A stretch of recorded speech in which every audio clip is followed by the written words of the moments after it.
my enemies long ago. The last one left to go was me. But you were cold enough to burn. I kept my feelings out of you. You held my head against the flame and made me give my crown to you.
Spirit, but lucky all the same.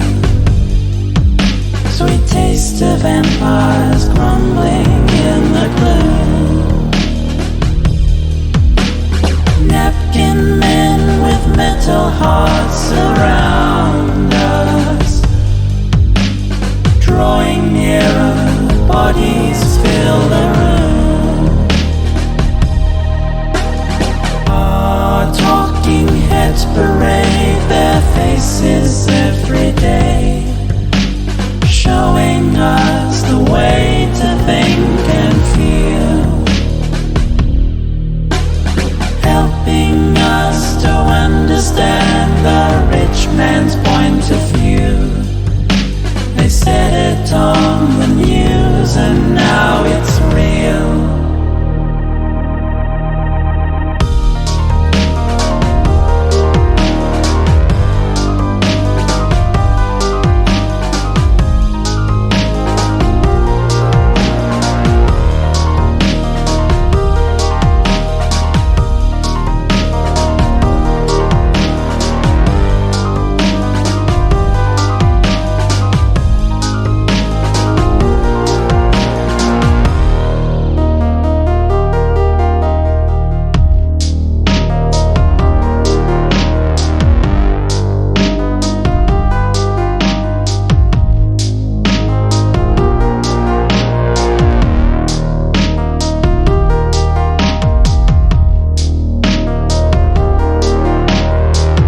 Hey there, everyone. Welcome to another Chill Art Sunday. Happy Sunday, everyone. How are you doing?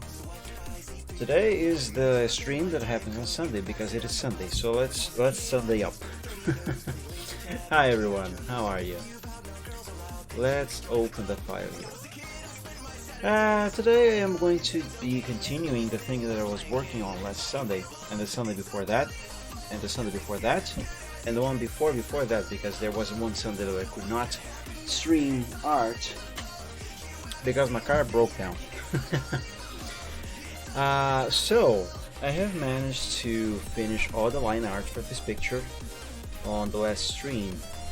So now comes my favorite part, which is actually coloring the thing. Well, coloring is actually one of my favorite parts. The other part is shading. But before I do that, I think I might need to do a little tiny correction on this line art over here. Let me pick a smaller brush. Alright, I don't know if you can tell, but right here, there's a little corner that is poking out way too much. It is not aligned with this line over here, and it must be. So I gotta find where that line is, and I believe that is the ramp, which is in this group over here. Let's see, ramp line art. Yep, it is. So let's select the layer, do some erasing right here.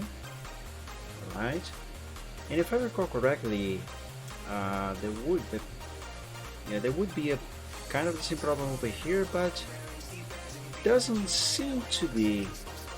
Okay, that's good. Alright, let's begin coloring then. And I am going to begin. Usually I start by with the first character of the draw, which in this case would be Silverthroat, but I think that today I'm going to start with Lugalocious over here. Hey Katita, welcome to the stream. Have a happy Sunday. How are you doing? Good afternoon to you too. Alright, so I am going to begin by coloring Lugalocious over here instead of Silverthroat. But I have no idea what her colors are supposed to be. I'm gonna have to check some screenshots. I mean, I could just make up some colors for her, but I don't know. I'm just gonna use a reference, and that's her over there. So her coat is brown. Her eyes seem to also be kind of brown, and her mane seems to be a shade of orange. Well, that should be really simple to do. Alright, let's create a new layer above the line art, the body line art layer, and I'm going to call this one colors set, because this here, oh my god, look at the type I have made there. Because this here is where I am going to put all the colors that I'm going to be using to color her. And yeah, so her coat is a shade of brown, so let's pick brown. I think this shade here should be fine. Maybe a little more yellow, not too much. I want it to still be brown, not caramel. There we go. Yeah, this seems to be fine. So let's hit OK on that. Let's put a sample of this color over here. Now, I am going to create a new layer beneath the body line art layer. Let's select the body line art, and let's select the thing. There we go. Yeah, it looks like this is all there is. I need to change the tolerance though. For some reason it's set to 0 with no anti-alias. I need to have anti-aliasing and to have a tolerance of 1. I don't know, one what? I don't know. It's just one. Expand by one. Let's invert this selection. Now, on this new layer that I have created, which I am going to name body color, just body color, not colors, because it's only one color. Let's create a layer mask. And now, with a larger brush, I can paint this thing. If I select the right thing. Hey Snicko, welcome to the stream. Happy Sunday. Thank you for joining. Hi. I almost asked what dragon were you seeing that is cute of this picture, because there's only a couple of ponies of this one. But then I realized what you were talking about. Thank you. Alright. Since I have this color, let me go ahead and color the other parts of her body as well. Let's create a new layer here for the colors of her head. Head, let's name this layer head colors, because colors are on the plural with this one, because with this one I'm going to also be coloring her mane. So I have the selection now. Let's modify, expand by one, invert the selection, create the layer mask, and color. Now it is no problem that I have colored her mane the same color as her fur coat, because that is going to be changed pretty much right about now.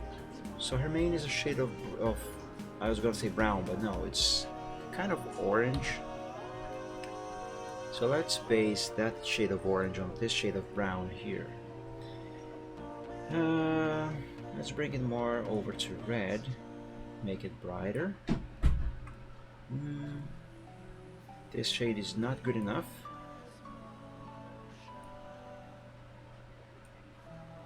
Let's try this one.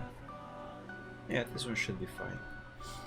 Well, of course, it does not need to be perfectly accurate to what is on the screenshot over there. Just an approximation is more than good enough. And yes, I know she doesn't have an eye right now. That's because I am going to try a new way of drawing eyes. So that is going to be done later. Alright, let's begin with the mane by adding this color along the black line here. You must not go over the line, you must stay within the black line. Just like this. There you go. I'm going to begin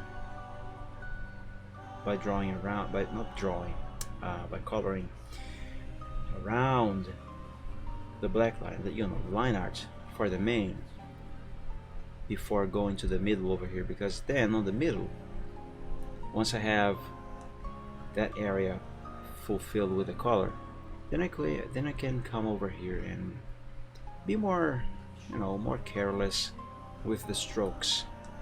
There we go, that's better. Now let's do the same thing here for this part of the mane that is going behind her head. Here we go.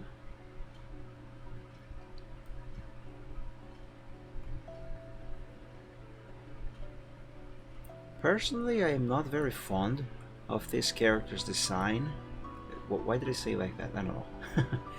I meant to say design or color scheme, but I am not the one who created her, so whatever. There we go. Smaller brush for this part here, because the lines are a little more narrow on this area here. So a smaller brush makes it easier to color within the lines without going beyond them. There we go. Now I can use a larger brush again. Let's go with 13. Yeah, sure, why not? There we go. Alright. So her mane is colored. I'm gonna have to use the same color for her tail, but first, let me go ahead and put this color on the color sample. And the reason why I am doing this is because then later, if slash when I need to use this same shade of this color again, I can just easily come over here and pick the original color. Like, let's say for example, if I shade, I start shading already, so you know, hues of the color get changed. If for some reason I still need the same base color, I would not really be able to pick it from the shaded thing. So for that, I have the color set over there, or color sample, whatever. It's pretty much the same thing. Let's create a new layer here underneath her tail, and let's name this layer tail color, and let's select the tail line art, and let's do the same thing that I have done with the body and the mane. Invert the selection, create the layer mask, and let's color this thing.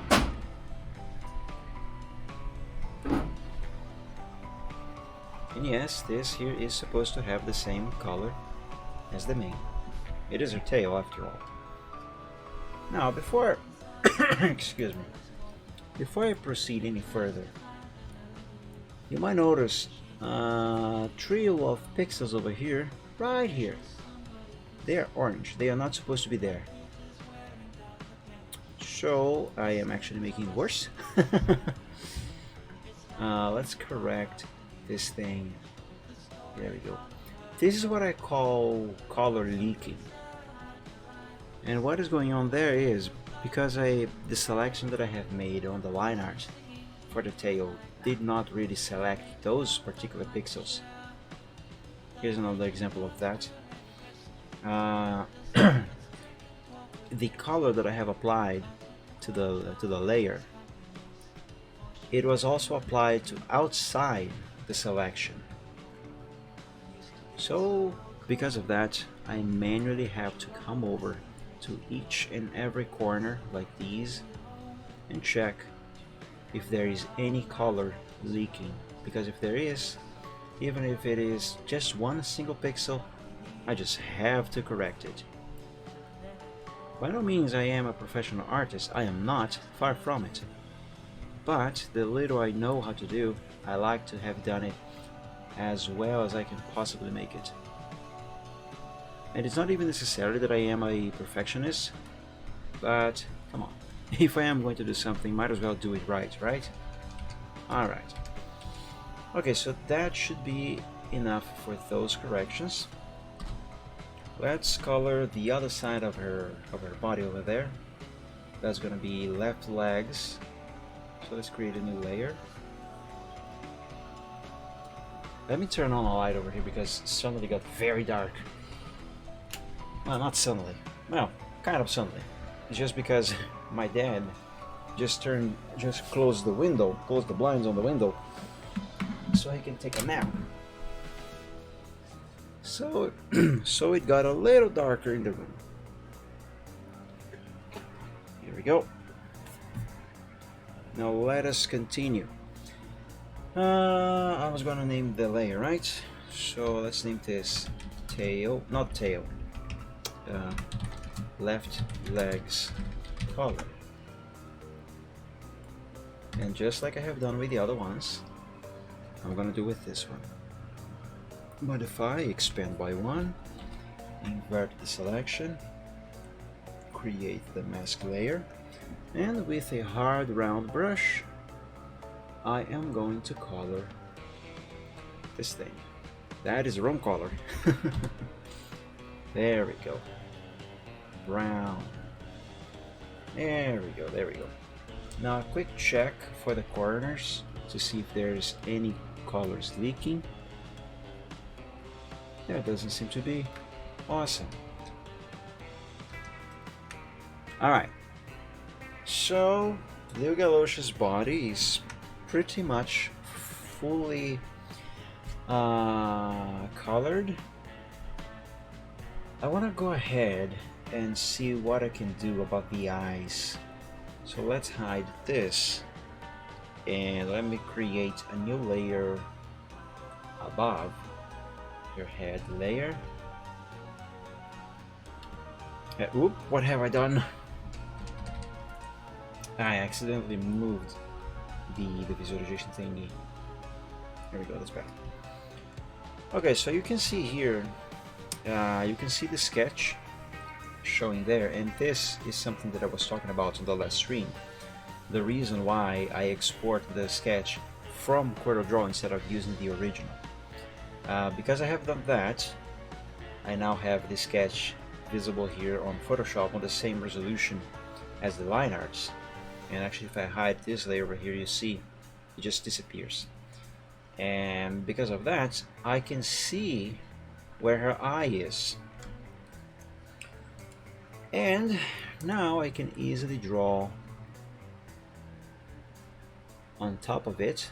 I'm gonna the way I'm gonna draw her eye, and by extension Silvertrot's eye over there as well, is a completely new way, very different from how I usually do it. So I'm not really sure what exactly I'm doing. I'm just doing it, and I hope it works. Alright, I have done that selection. I am using a new layer. I am starting this by drawing the wide area of the eye. You know what they say, don't shoot until you see the eye, the white in their eye. So yeah, that's what I'm trying to do here. I'm not entirely sure how this is going to work, if it will work at all, as intended anyway. Let's curve that a bit. Okay, this seems to be fine. I am going to use the same shade of whites that I use here for Silvertrot. So let's pick from that. There we go. Now right here, let me go ahead and name this layer eye white, and back to the pen, convert to point tool. Let's fill path. Yeah.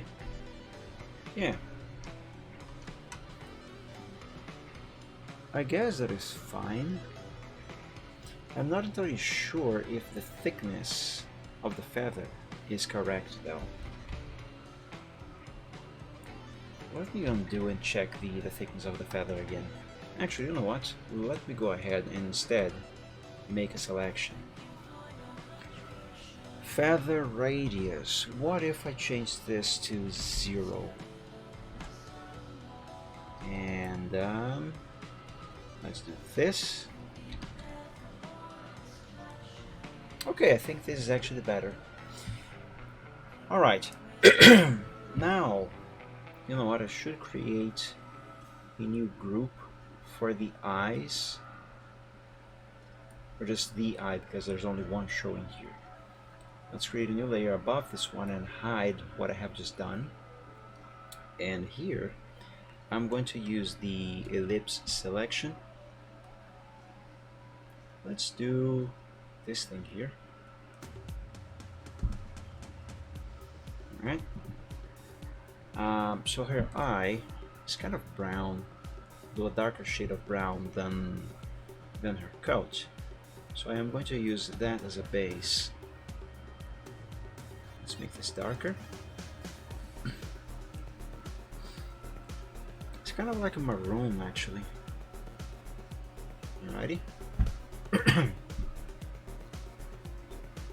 So do that.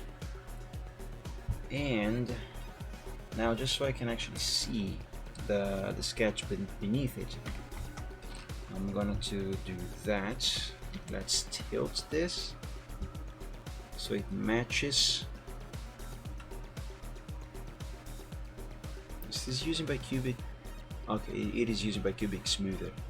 I was gonna ask if it was using Nearest Neighbor, because if the interpolation is set to Nearest Neighbor, this whole thing is going to be very pixelated.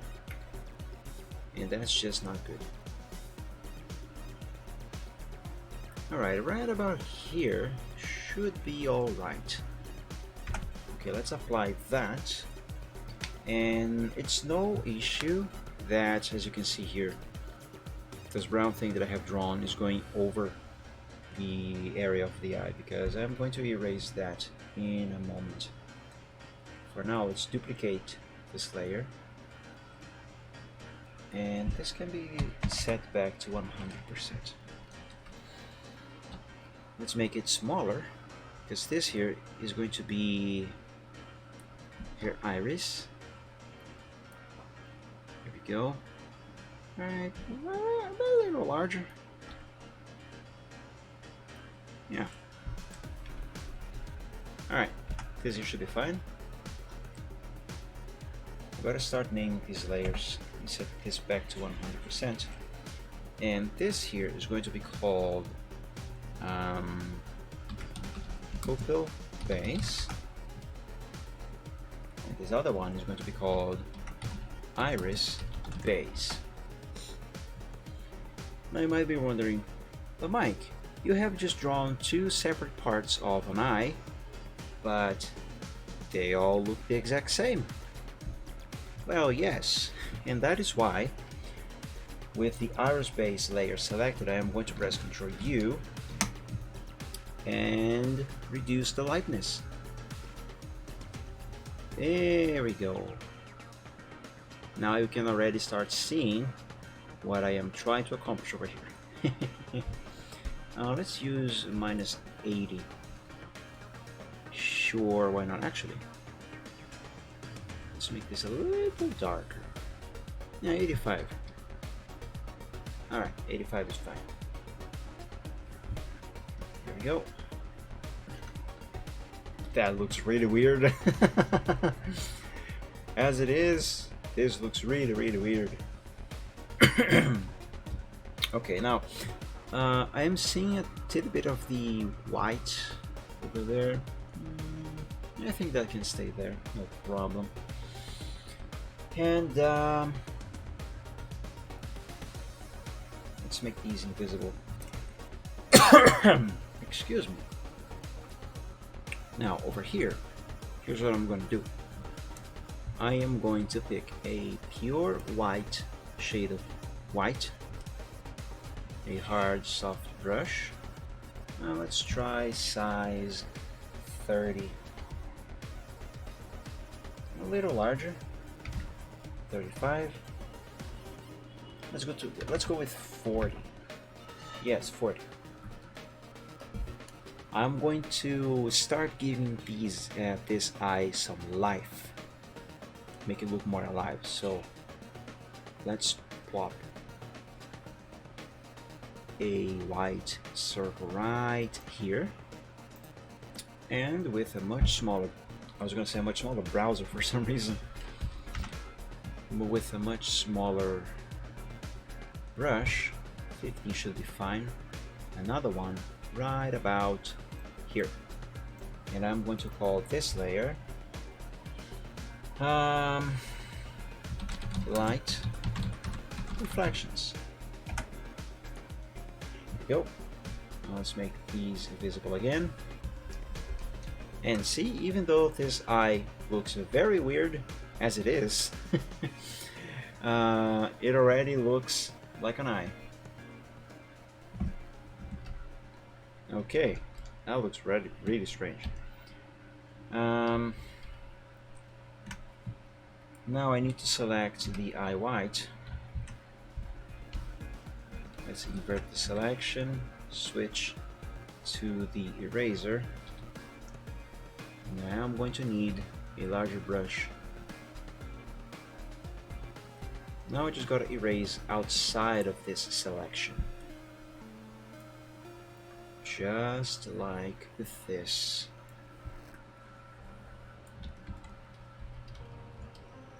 There we go.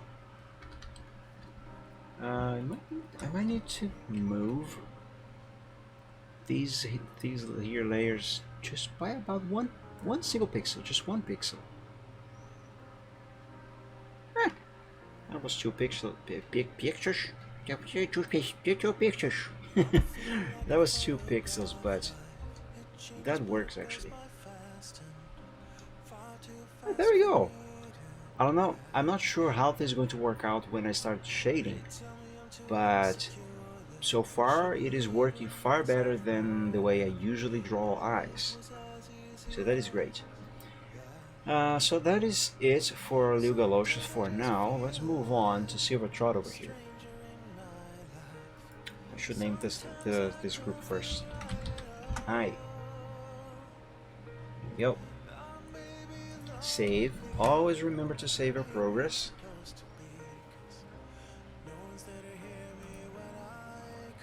Let's begin by creating a new layer underneath the body line art layer. And let's call this body colors. Actually, how many elements does this layer envelops? Okay, it does cover. It also includes his neck bandana. Okay, so it is fine to call this layer body colors instead of just body color.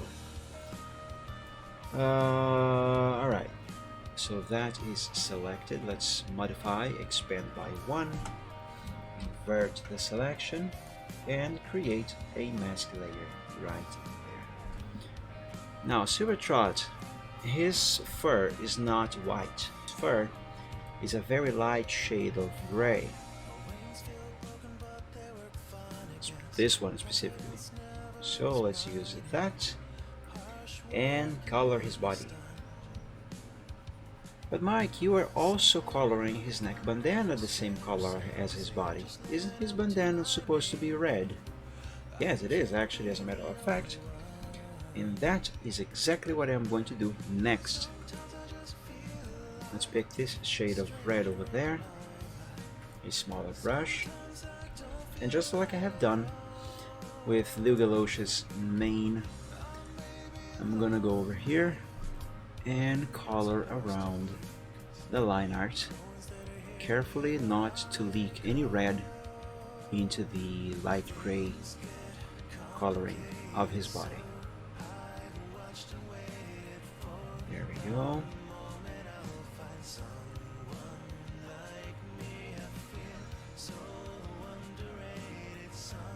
Nice.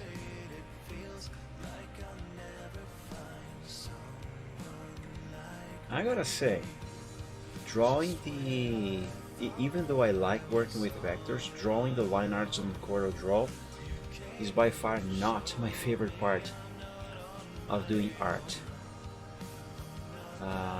Vectors are great, don't get me wrong. I have said this plenty of times on my streams, but they do take a lot of time, a very long lot of time, if that makes any sense.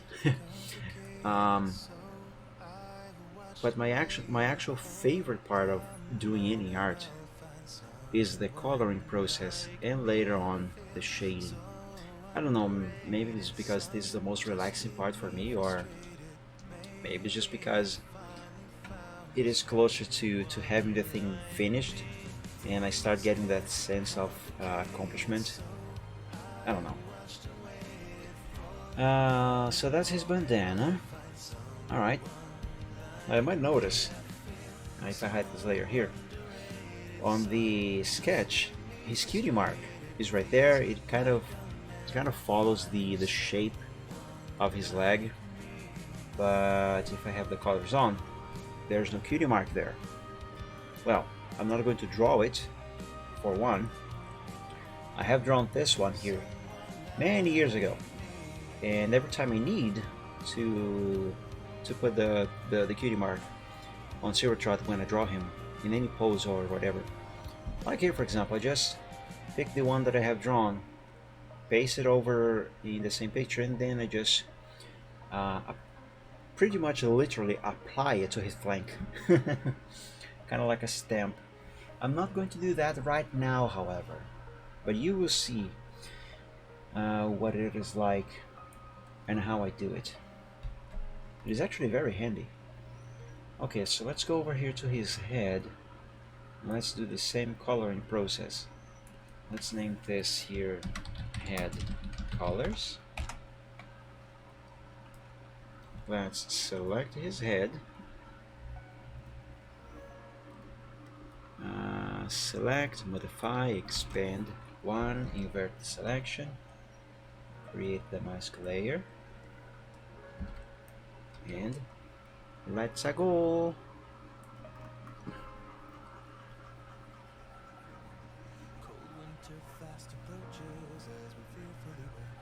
There we go. Remember on the last stream when I mentioned when I was drawing the line art for the scarf that I said the line art of the scarf was going over the neck? Right here. See this little corner right here? That's gonna have to go away. I'm not going to erase that right now though. I'm going to do that later when I color the line arts themselves, because then it's actually going to be easier to see where exactly that line is running. Because I have to, well, for example here, this line where I am passing the cursor through, this is going to be a darker shade of this red over here, but this one over here is going to be a darker shade of this gray, and these two lines here, they meet right about here. So when I color them, I gotta make them, you know, it must look like the neck is going over the scarf line art on this area here. So yeah, it's best if I wait until I get to that part. Let me do a quick check here for the corners for any leaking colors, and then I am going to continue. Alright, this is actually very simple. Now I need this shade of brown for his goatee and a smaller brush. That is not what I wanted. Oopsie daisy. Well, I thought I had picked the color. What the heck? There we go, that's better. Alright, let's actually use a smaller brush because of these corners here. Here we go.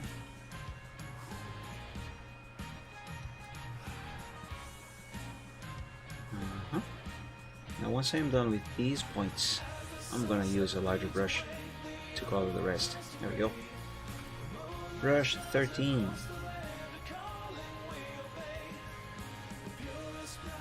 Ta-da! And that is done. Oh, I love this character. He's so cute. Let's color his mane now. Mane color. Yep. Yeah, oh, hold on a sec. Tail mane stripes. Okay, so the main color layer, we need to go underneath this layer here. You see the red flashing right there? Yeah, it needs to go underneath this, underneath that, sorry. Let's select now the main line art. And let's do the same process. Create the mask. And for this one I can use a very large brush. 172. Yeah, that should be fine.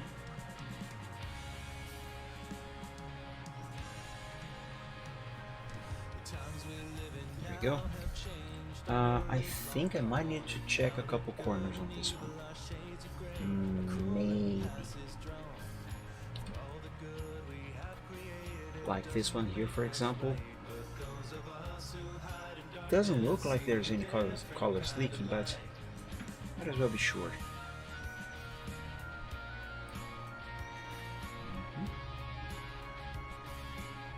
Alright, yeah, that seems fine.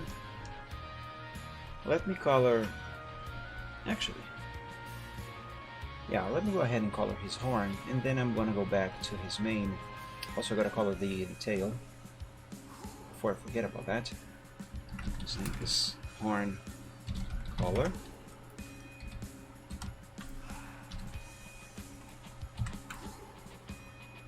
No, I didn't really need to have his horn be on a completely separate layer, but this actually makes it easier to color and what I'm doing, and especially when I start shading, I will be able to apply shading specifically to just the horn, just the head, just the mane. That can actually give me better results on those. There we go. Now let's see here, tail liners. Alright. Let's modify expand by 1. Invert the selection. And right here, let's create a new layer. Let's name this tail color. And make a mask.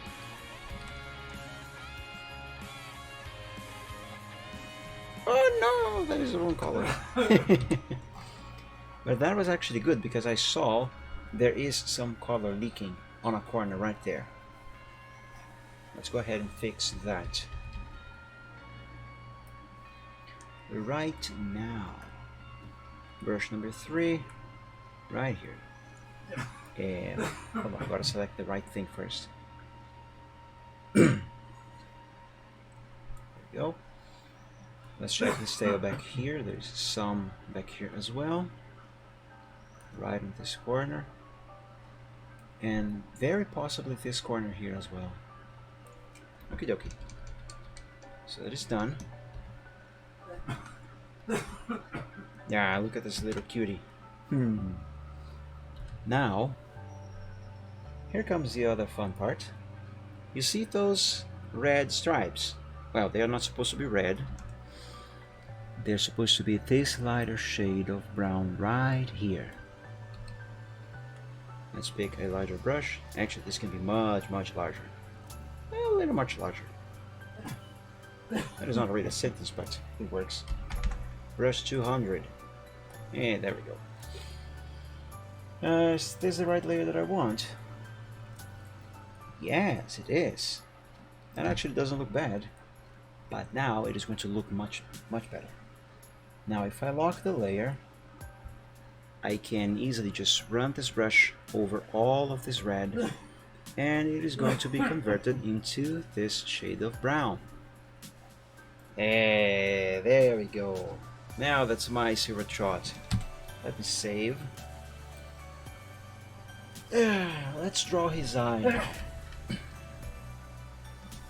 My dad is sneezing in the background while he naps. Now we need to draw his eye. Let's hide his body colors and let's create a new group right here. Let's call this eye, and inside of it, wait a second, head colors. Yeah, this is the layer that I meant to hide. And right in here, let's create a new layer. Let's call this eye white. And I could actually just do this here. I think it should be fine. Let's pick the shade of white that I need to use there. And I say specifically a shade of white because this is not 100% white. It's not pure white as I usually call.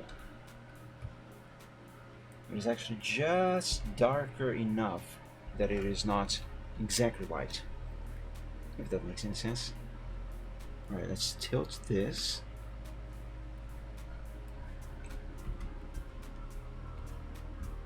Let's do it like so. Now if is this actually going to work? If not, then I'm gonna have to use the pen like I have done with Leo Galoshes over there. Yeah, let me use the pen instead.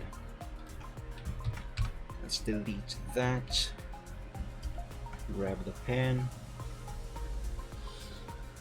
Here, let's create an anchor point right here, and another one right here, and the rest can be run and should be run inside this black line. There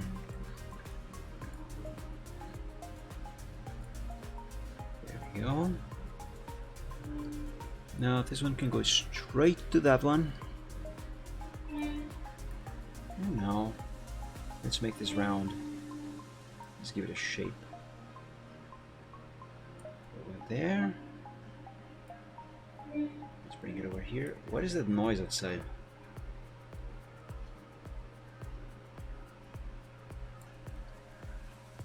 There we go. A little change over here too. And I think this is fine. I hope it is fine. Let's set this here, and let's move this anchor point further into there as well as this one here, just in case. And let's make a selection. I hope this is fine.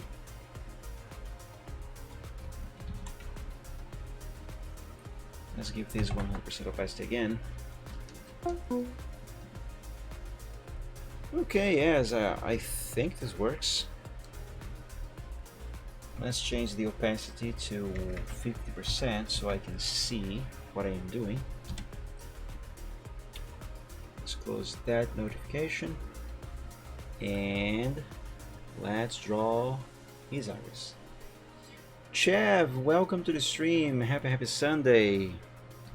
So nice seeing you here. And you want me to meow. Okay, let me grab a sip of water first.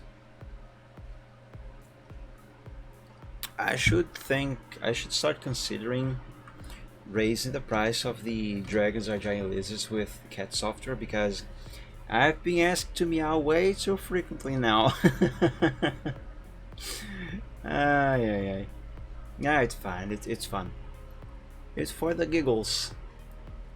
Let me just do this part here first. Alright, oh yeah. This is supposed to have a gradient. Whatever. I'm just going to do the base first, and then I will worry with the gradient over the base later. Okay, so that is that. Let's do a 50% opacity so I can see what I am doing, or rather see what's beneath it. There we go. Let's stretch it a bit, make it taller.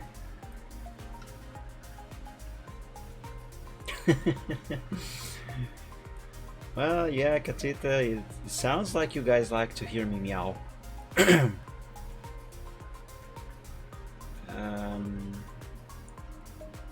Just finish adjusting this real quick.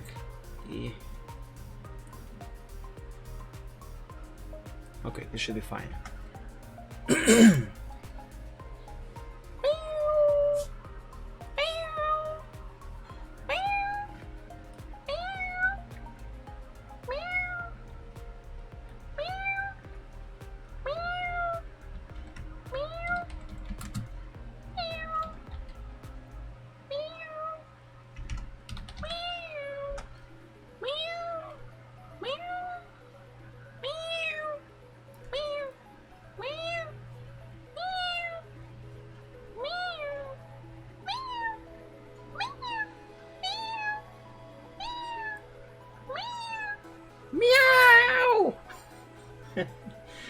There you have it.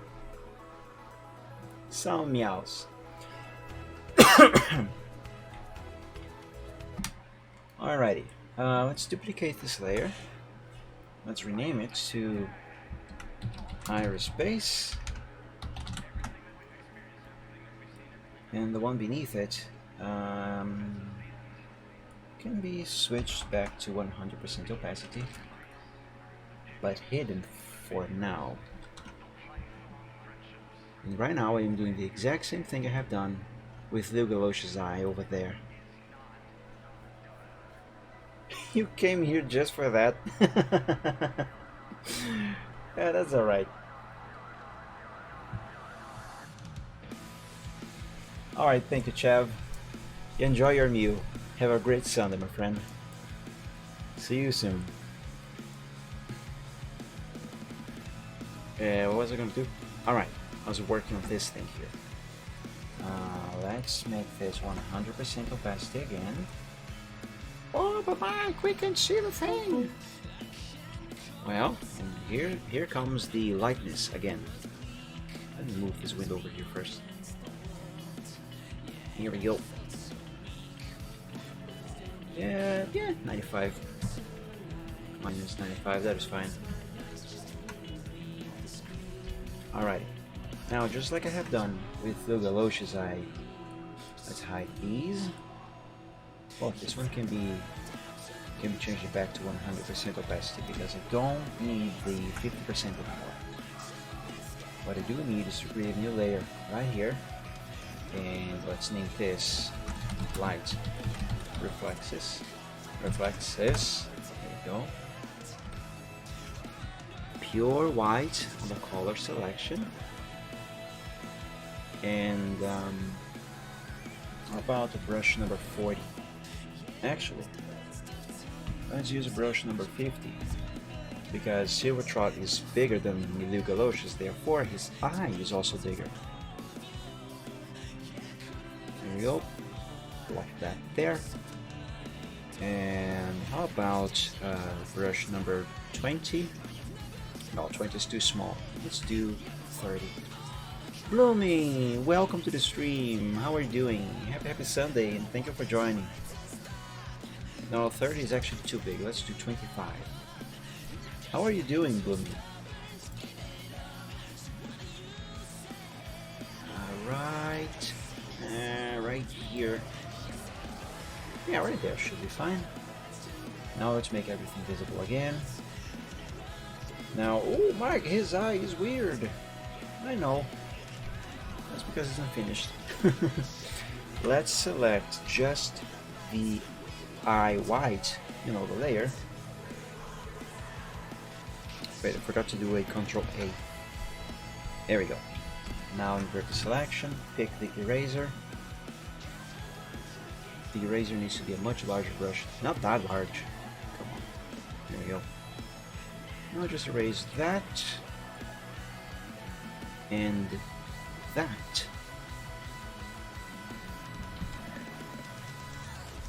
Ah, there we go.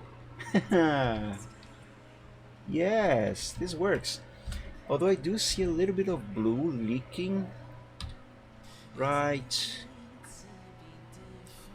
about here. Let's fix that real quick.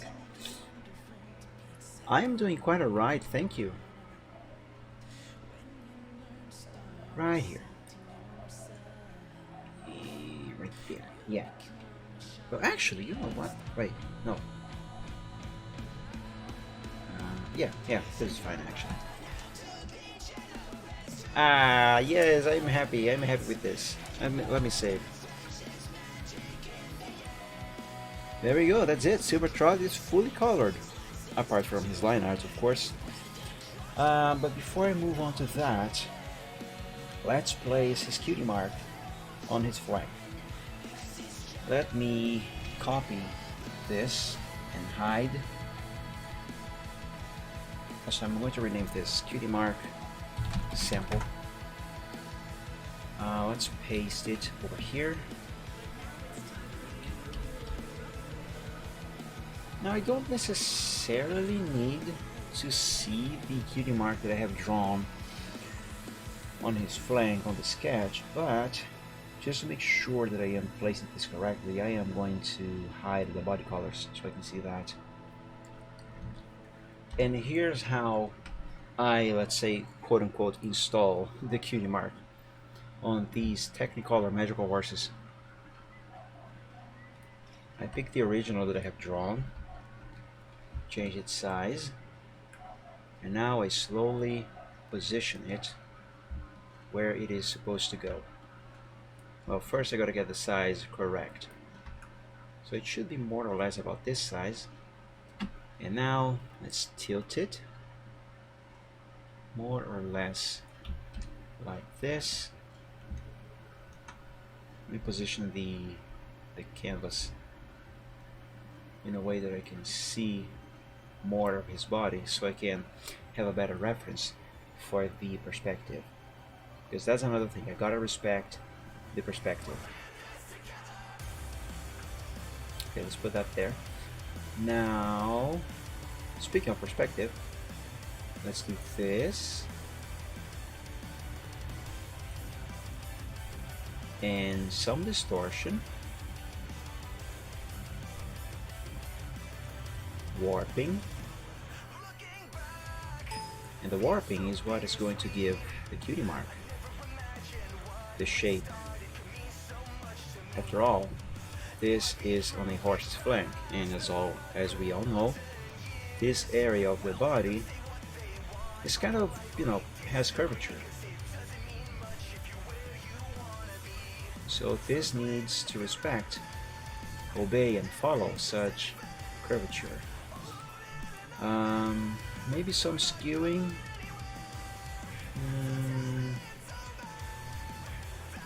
No, let's not do skew.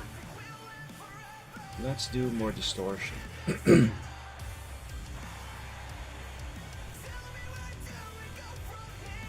Like, more or less like this. No, not really. Actually, more warping. There we go. Maybe more perspective.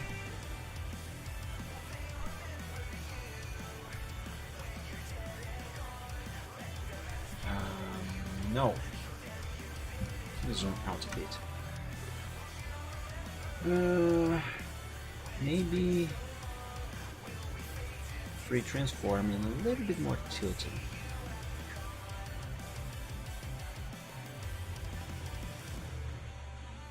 Oh, I see what I need. I need some resizing. Make it a little larger. And this here should be okay. Let's apply. Alrighty. Let me try and do a little bit more warping. For what for? I don't know. I'm just doing it.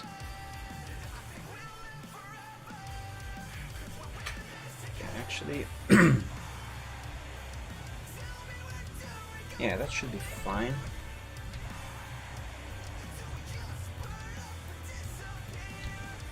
Now, yeah, let's leave it like this. And voila! There's his cutie mark. Nice. Let's name this layer cutie mark. And of course, save. Okie dokie. Now, is there anything else I need to do on these characters? I don't believe so. Let's zoom out all the way and let's work a little bit on the structure that they are sitting on. So let's go to the structure group over here. Let's begin with where shall I begin with this thing? How about these wooden beams down here? Yeah, let's do that. Let's do them. Let's begin with this one. What about the colors though? What color should I use for them? Well, they are wood, so a shade of brown, ideally, would make sense. Yeah, those things don't exist on the screenshot that I took from the game that I use as a reference, so let's close that. Actually, no, let me leave this open because I can actually use this shade of brown as a reference. Yeah. Let's do that.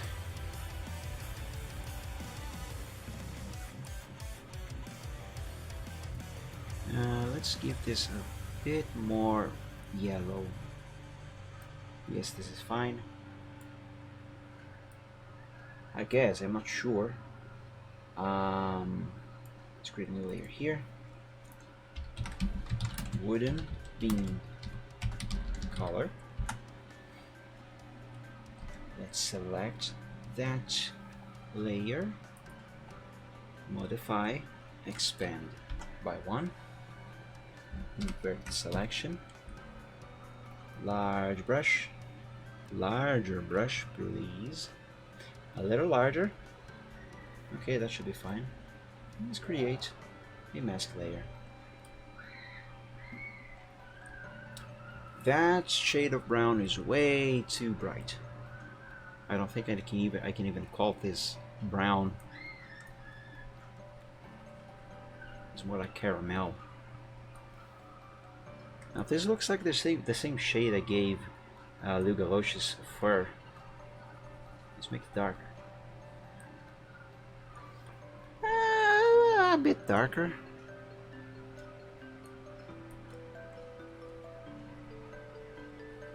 Yeah, that should work. Let's do the same thing for the others. Wooden beams color. Now let's select all of this, modify, expand by 1, invert the selection, do the mask layer, mask, I don't know, and let's color.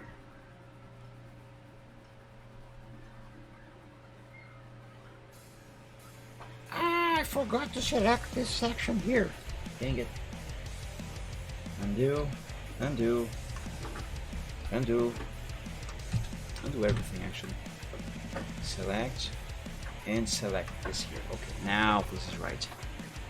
Modify, expand by 1.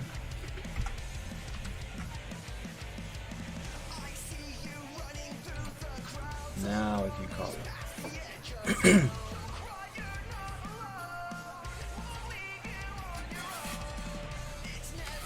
There we go. Let me check for the color leaks on corners. Although I don't think that is going to be a thing on these. Yeah. Okay. Let me switch this selection. Let's give the nails some color. It doesn't have to be accurate at all. I just picked a shade of brown, not brown, gray. Brush number 4. And let's color these dots, these semicircles, just like this. Although this shade of gray might be a little too bright, let's make it darker.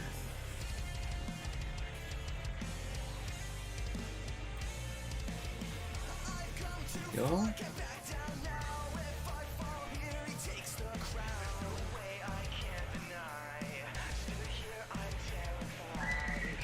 There's a bunch of nails. By the way, if you hear screaming in the background, don't worry, nobody's is harming any kids. It's just the neighbors kids playing in their pool.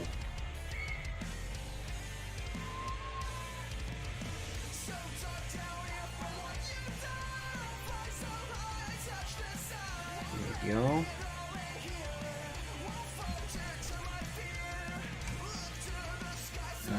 Any more nails? Yes. There we go. Any more? I don't think so. Okie dokie. Let me save. Let's switch back to that brown. And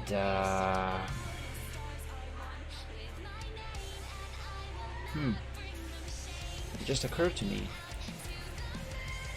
This platform where they are sitting, this should have wooden planks. This whole thing should be made out of wooden planks. Whoops.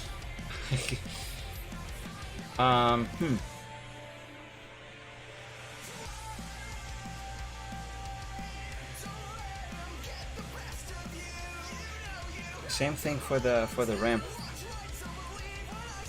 I haven't drawn the wooden planks it didn't occur to me to do that. Huh. Well, now what? I mean, ideally I would have to go back to Corel Draw and do that, but that is going to be so many more lines that I'll have to draw. I'm thinking, how can I get around that in a convincing manner? Because again, as I always say, I'm not trying to accomplish realism. I just want things to look natural. And being this, well, a wooden platform, it would not look very convincing or natural if it doesn't have the wooden planks. Because, you know, it would not look like it is made out of wood.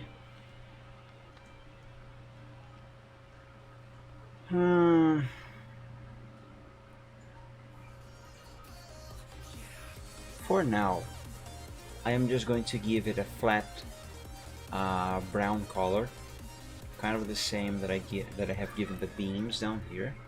Not kind of, actually exactly the same.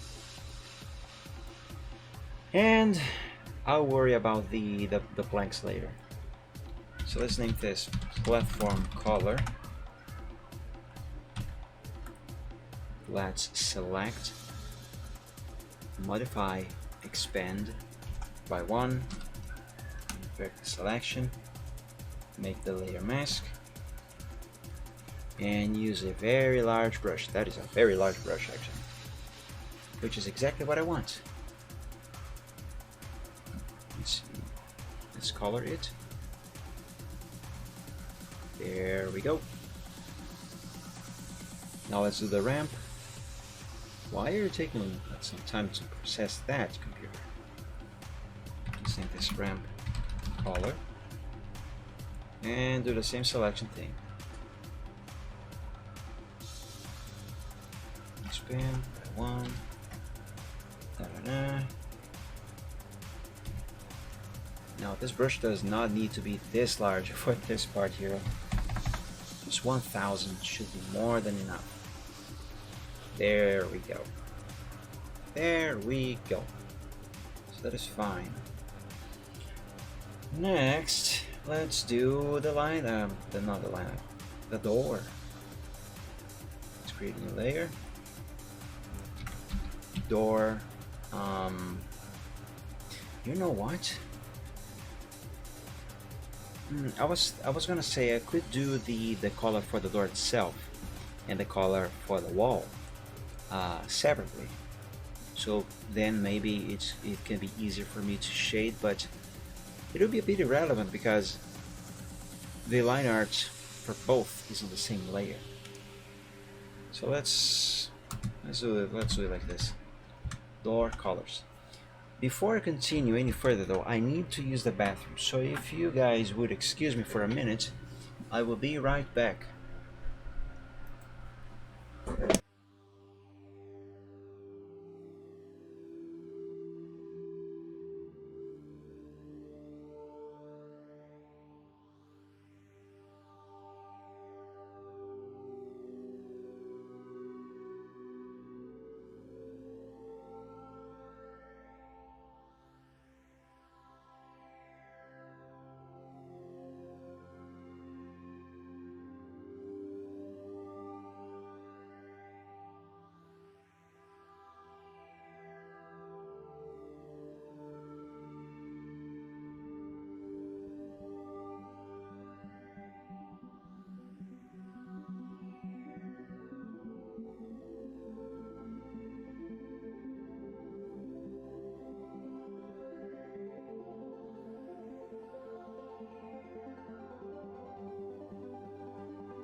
And I am back. Now, because I have clicked on OBS, I will have to restart Photoshop. So let me do that real quick. I did just save any after all. Anyway. Excuse me. While I was in the bathroom, by the way, I thought on how I can do the planks for this platform over here, and I can make them in two different manners. One, I can go back on CorelDRAW and actually draw the lines, or I can just instead simply use a texture. I can go on Google and pick. Actually, I might even have a wooden surface texture. I can use that and apply it. I don't know, I gotta think which way. You know, maybe I should try the texture, because it should be a little easier and simpler. And if that doesn't work out, then try and do the actual lines. Now let's call out this door. Okay, let's do the wall a little bit orange. I can use this orange as a base. It just cannot be the same orange. Alright.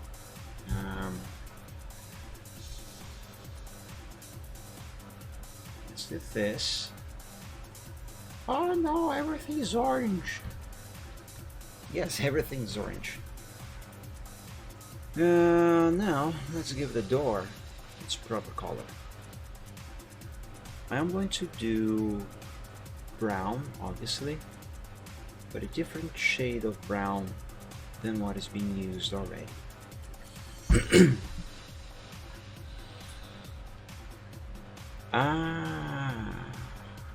Wait a second.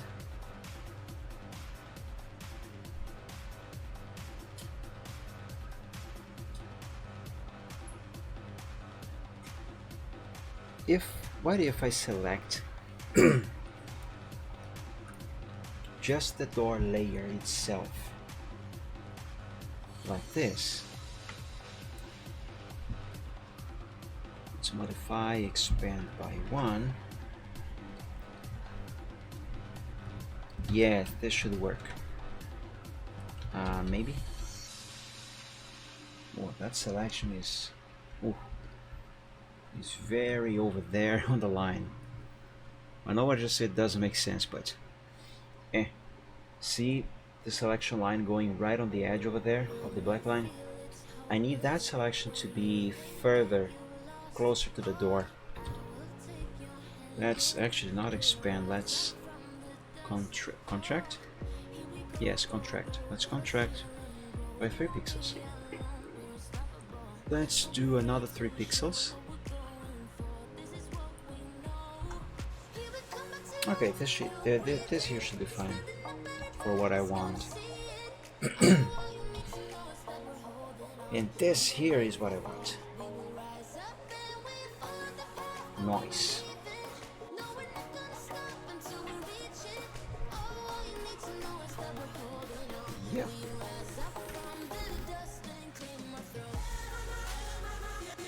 Now these beams that are holding the planks that compose the door, should they be wooden or should they be metal?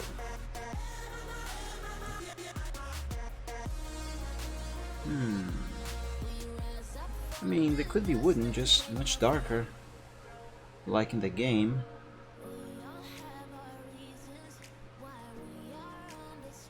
Yeah, I think I'm going to do that, because otherwise I would have to use a unrealistic shade of gray, because I actually don't really know how to do metal. So let's just go with darker brown and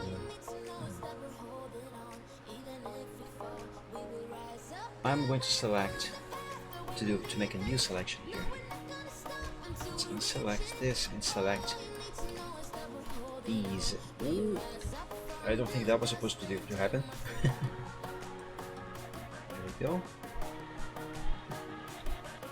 Select these chunks as well.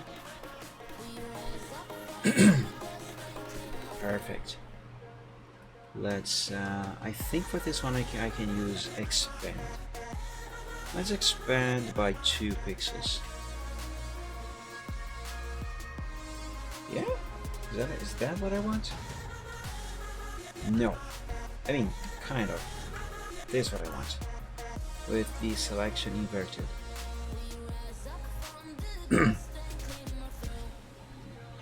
Gotta be careful on this side here because that area is not selected, so therefore if I am not careful here, this shade of brown is going to leak into the wall and I don't want that. So let's do this side first. Let's do the same thing up here.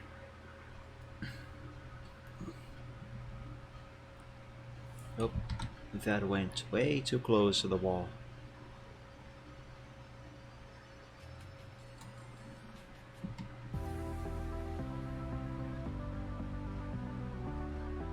One more pass and I can switch to a larger brush. There we go. Let's use a larger brush. So now I can do this.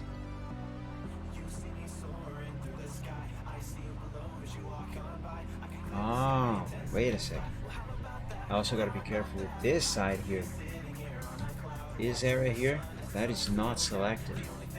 If I use a too large of a brush and I am not careful, I'm going to leak some of this brown into there. That is not supposed to happen. So let's do this side of the board as well.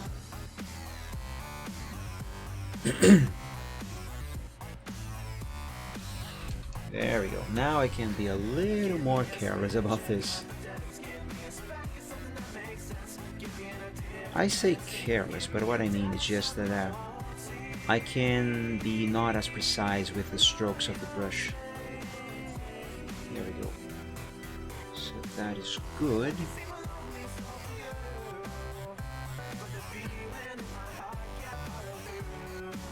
I should be using a larger brush for this. This is fine.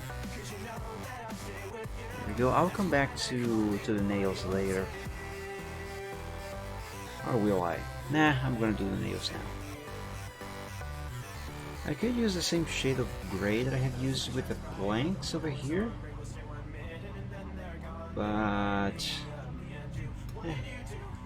who cares? Let's see, brush number 5.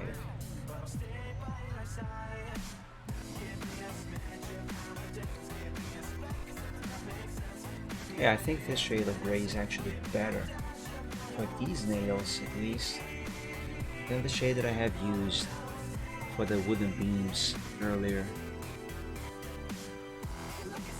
Now you might be wondering, why have I restarted Photoshop after I clicked on OBS? And the reason for that is because for some reason when I click on OBS with Photoshop open, the pen pressure just dies, and I need pen pressure. to give you an example of what I am talking about, if I run, if I make a brush stroke right here from one side to another, you know, a line, and I'm using a tablet by the way, and I start very lightly with the pen like that, and I gradually press it against the tablet, you see the line becomes thicker, and if I start to release it, it becomes thinner until it doesn't happen anymore. So I need this, okay, because I need this for strokes and such. But if I kill the pen pressure by clicking on OBS, it will be like doing the same line but with a mouse. So like that, you know, and that's not what I need. I don't know why that happens.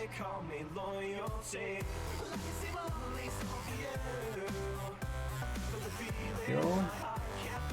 Only 2 more nails on, and this board is going to be complete.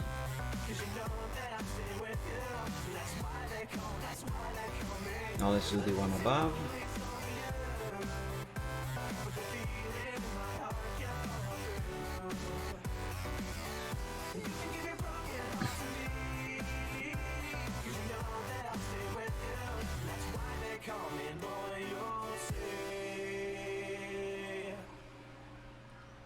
Just like that.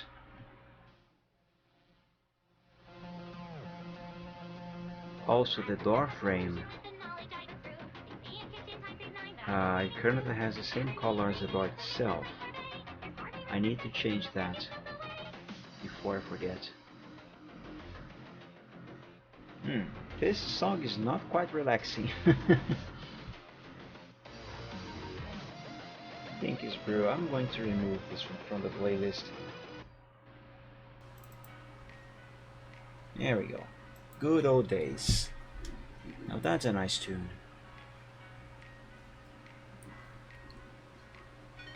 By the Living Tombstone. He used to make such good pony songs. I wish he would still do it. He would still make them. He still makes great music, don't get me wrong. I still enjoy his songs, just I miss him doing pony songs. You know, pony related songs. Okay, let's see here. I'm gonna go ahead and, since I have this selected, let me invert the selection and color the door handle. Let's make this, you know, kind of golden, because why not?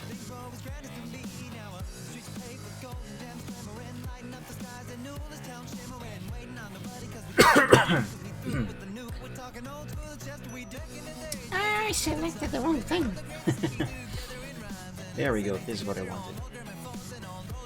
Although that might be too bright. Let's make this a little darker. Yeah, this is better.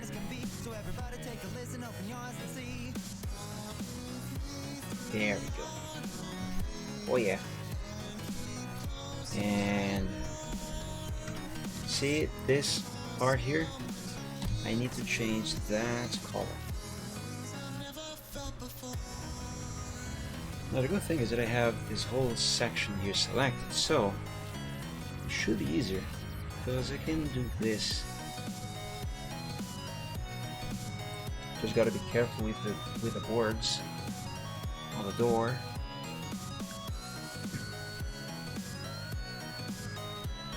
There we go. I can use a much larger brush for this part here. The larger brush helps me to get things done more quickly. I just gotta be careful with areas where colors are a bit close to each other. Like here, for example.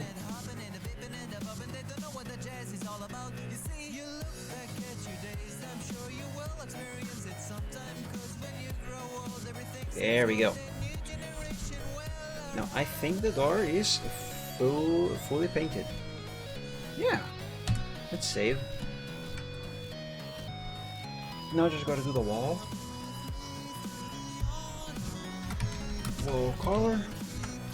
And I'm going to give this the same color as I have given the wall around the door. select, expand by 1, invert the selection.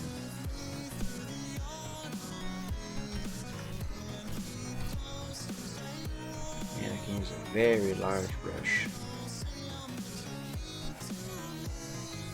There we go. Now there is another thing that I gotta do down here. And here.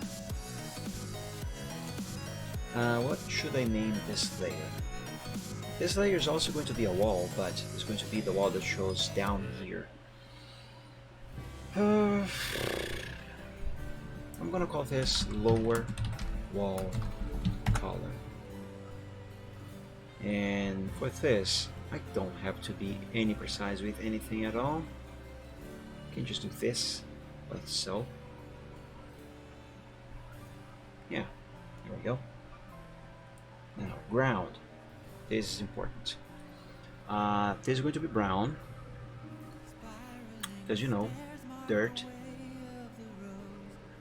And I suppose it can be a dark shade, kinda, more or less like this.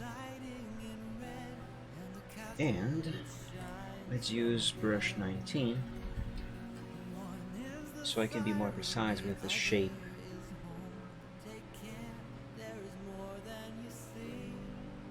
So let's run it more or less across the sketch line over there.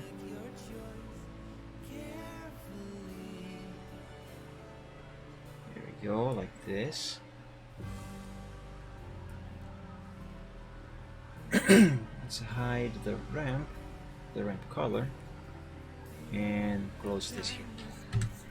Because now I select, invert the selection, and with a larger brush I complete the coloring of the inside of this thing here.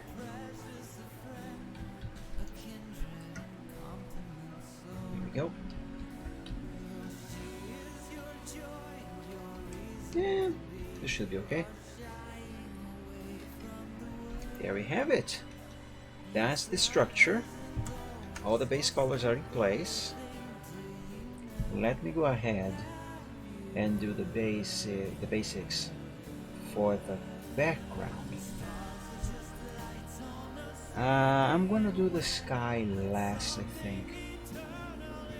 Let's begin with the hills. Let's name this one Hill 1. It's going to be this hill that is the closest. And for this, I am actually going to use a pen. Anchor point right there. Anchor point right here. Go around. Like so.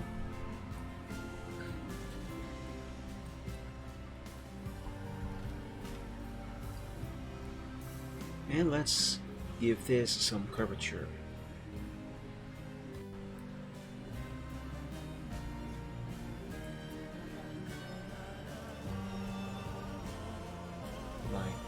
That.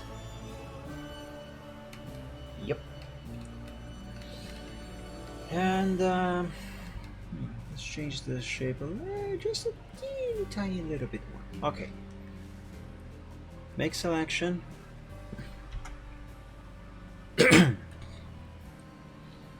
Let's pick a nice shade of gray. I mean green, not gray. Not too bright. Not too dark either. I think for a base, this should work at least as a start. Let's color this. All of this.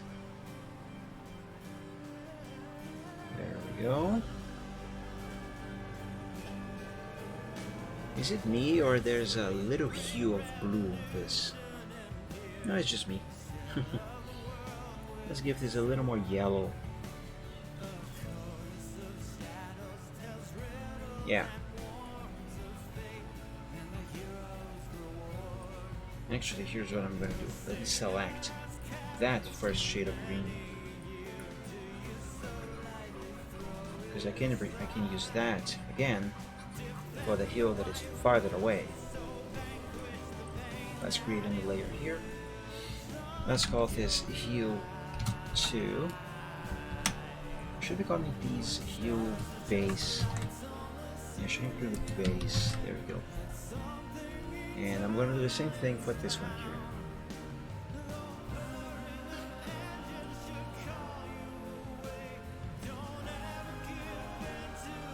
Now remember when I was saying that I would be drawing the background in Photoshop? This is exactly what I was talking about.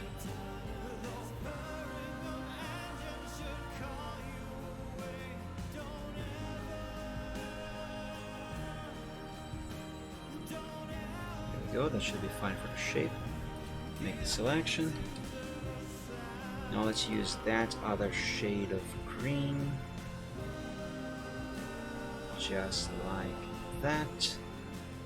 Now this one I suppose can use a little more blue on the hue. So let's do this. Yeah, that should be fine.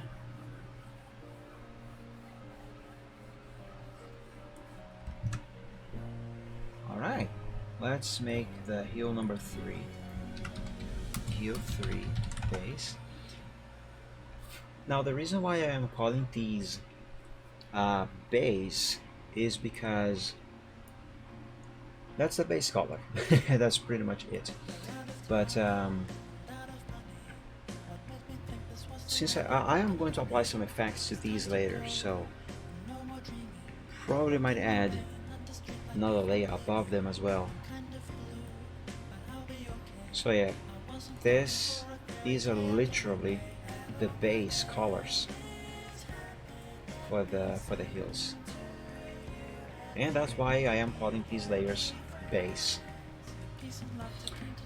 Now for this one, let's use a little more blue because that hill is farther away. Let's change that. It can be dark. I mean, it should be dark, just with more blue to its hue.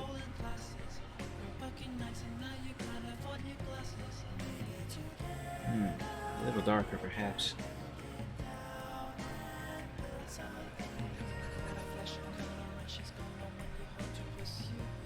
Not too dark. That is too dark. Let's make it a little lighter, a little brighter.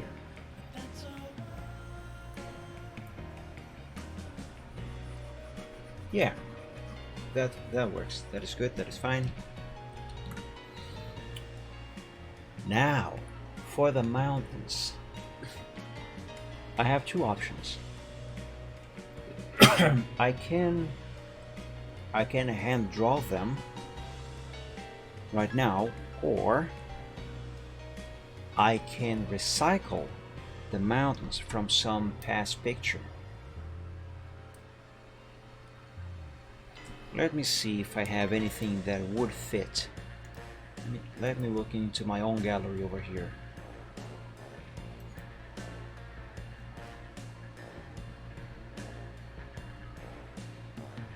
The mountains that I have drawn for I'll Make Them Burn could be useful for this purpose. Maybe I could use the ones from Holiday Wishes as well, but those are much more snowier. Let me check the ones in I'll Make Them Burn. Yeah, let me see what they are like and if they are going to fit this project. Let's go to final.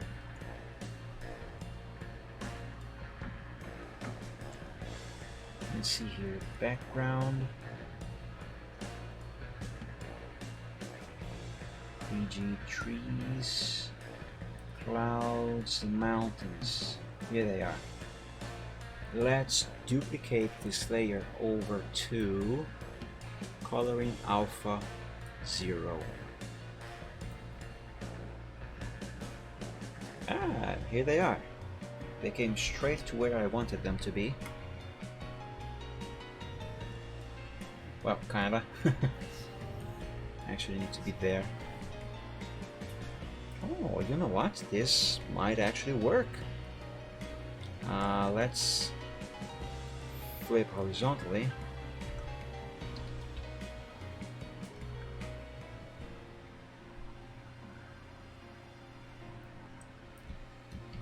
Let's do a little resizing. Actually, no. Not like that. Kind of like this. Let's put this one here. And let's duplicate the layer.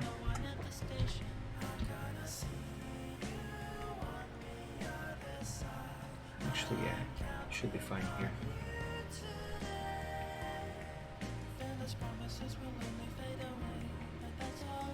Of course, it doesn't have to be exactly like I have drawn on the sketch.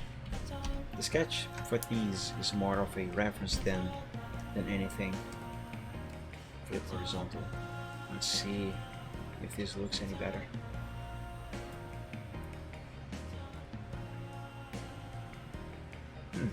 It actually kind of does.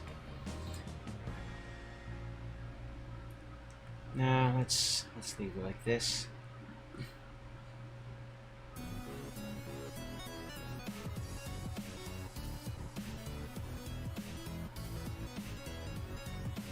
Yeah, there we go. That's fine.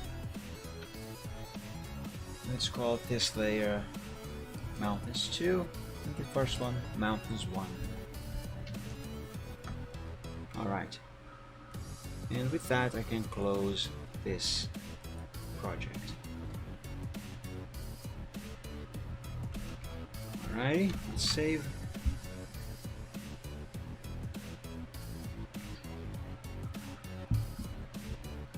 Now for the clouds, I have three options. I can, option 1, draw them by hand myself right now, but then I'm gonna have to do a lot of effects to make them look convincing and natural. Or I can, number 2, use cloud brushes, which will make them look even more natural, but they will actually look more realistic than anything, and this is very cartoony. Or option number 3, I can use some pre-made vectors that I have here somewhere. If I can remember the name of that folder where I keep them. Is it assets? No, it is not. What is that folder called? It's not elements.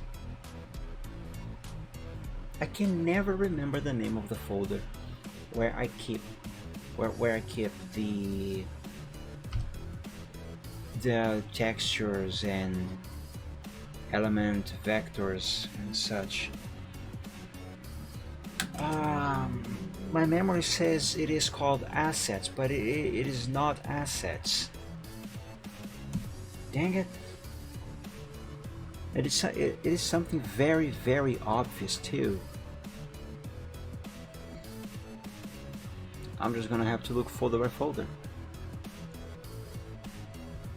because I cannot remember for the life of me.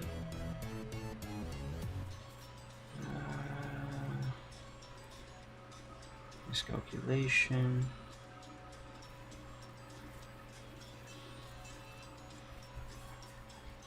Practice.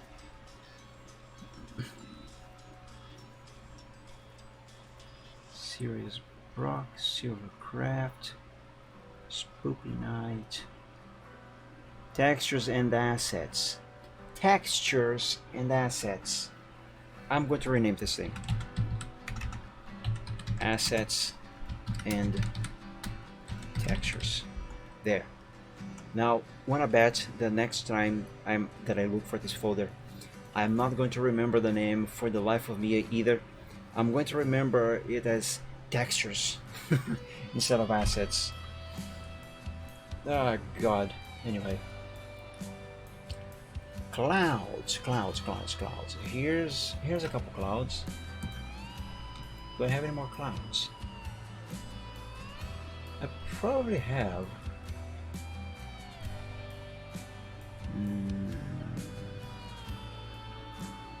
I think this file here also has clouds. Let me select that as well. Now the thing with using these files is that later I must not forget to... this does not have clouds. Okay, I must not forget to check the name of the artist who made these vectors, then find them on DeviantArt so I can credit the artist, because I am not the author of these. And did it copy? Copy? Oh, it did. Oh, there it is. Let's resize this thing.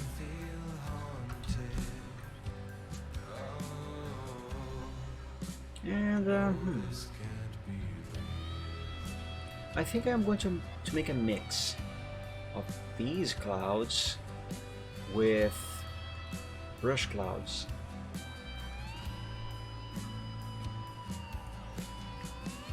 Yeah, let's put that one there. Let's copy this one here. That's a big one.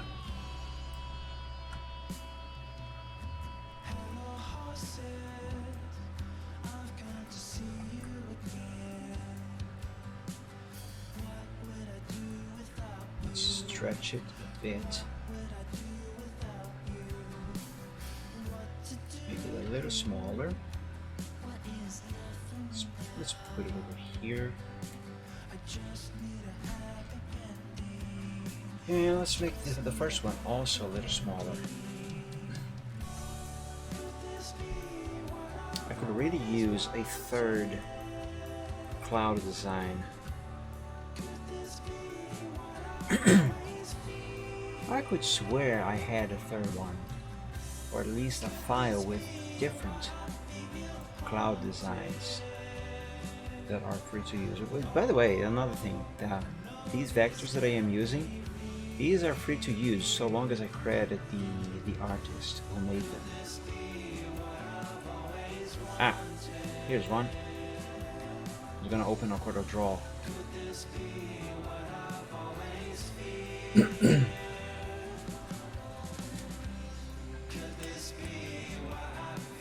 That is going to take a little bit of time to load.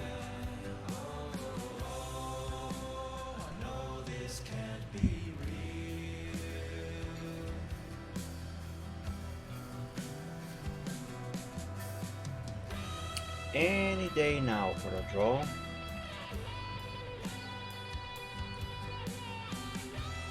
Well, while that opens, I suppose I can close this note block. This notepad window. Ah, look at Silver Trot. He's so cute. I love him. Oh, it's loading.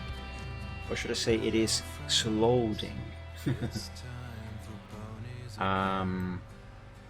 Where is everything? What the?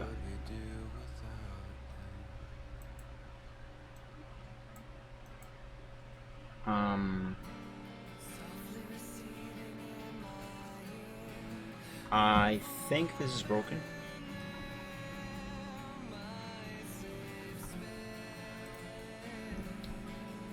Can I do a Control A to select everything? Select all objects.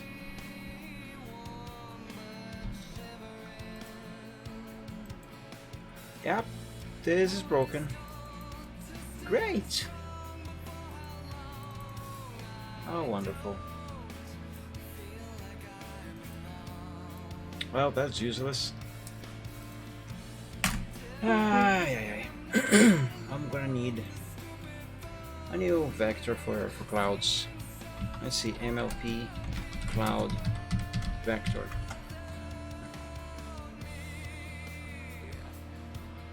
That's pretty cool. Not what I'm looking for, but pretty cool. Yeah, that's actually my favorites already. Okay, these are not what I am looking for. I want clouds.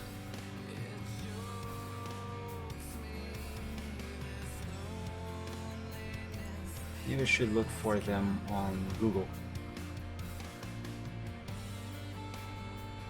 That is really cute. Not what I'm looking for though. Yeah, let's look on Google instead. MLP, clouds, vectors.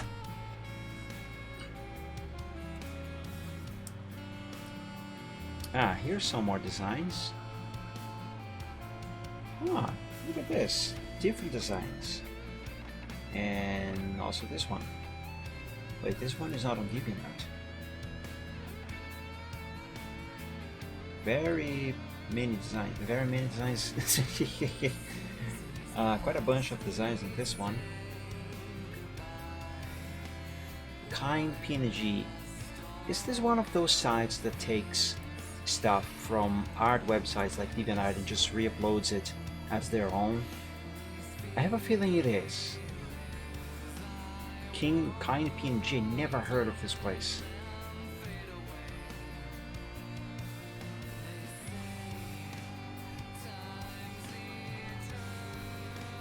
Is this free to use? Ooh, look at that. Please wait while your URL is generated. What? I don't want a URL, I just want to see the thing. Just open on a new window, please. I mean, new tab. What is this bunch of options over here? Free download.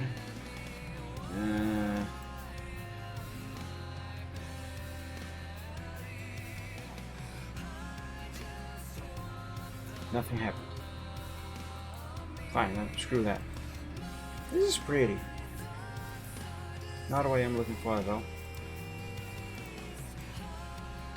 Yeah, great. This one here does not have a transparent background. This one here is on DeviantArt. That's the sort of thing that I am looking for. That is very nice. Alright, let's check this one here. Oh, this one is already on my favorites. Ain't that nice? Haven't I downloaded this already? Wait, is this the same file that I have just opened and that is broken? Well, son of a gun, it looks like it is.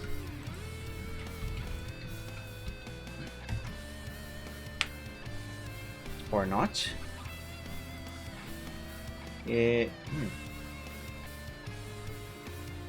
Wait. It does have the exact same name though. Clouds underscore by underscore bones rollback dash. One has a dash, the other one has an underscore. Alright, is this one broken as well? Let's open and see. Because supposedly this would be the same file.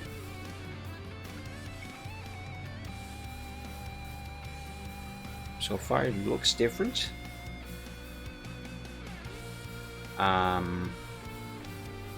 Nope, it's also broken. It must be my version, my version of CorelDRAW. Because it doesn't make sense. Yeah, my version of CorelDRAW must be too different. And this is incompatible.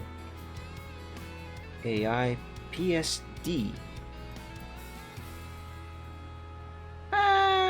Not found. Dang. Wait. Does this as a PNG have any transparency? Because if it does, then I can just use this and of course credit the artist. let's do this. Clouds by that person. Let me manually save. It looks like this has transparency. Let's bring this over to Photoshop. Yeah, it does have transparency. Awesome. Just in case, let me check a few more cloud designs. It's never too much to have a bunch, you know.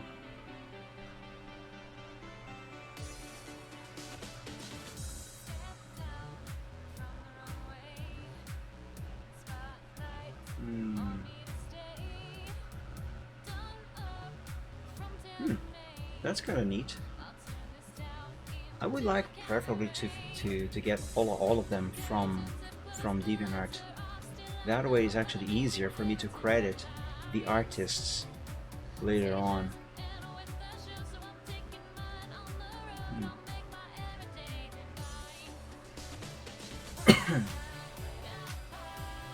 All right, let's move on with what I have got so far. Let me experiment with this one here. This fluffy white one.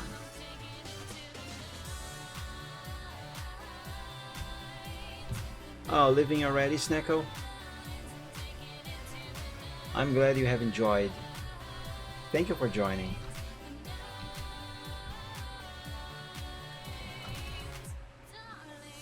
Oh, that's a big cloud.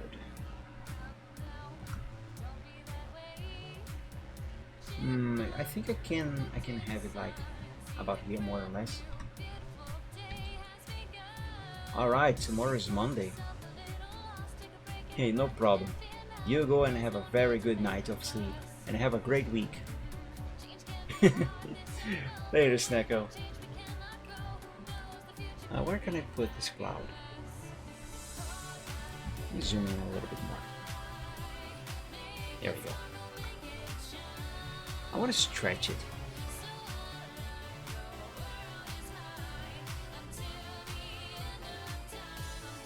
It doesn't look very good when stretched. All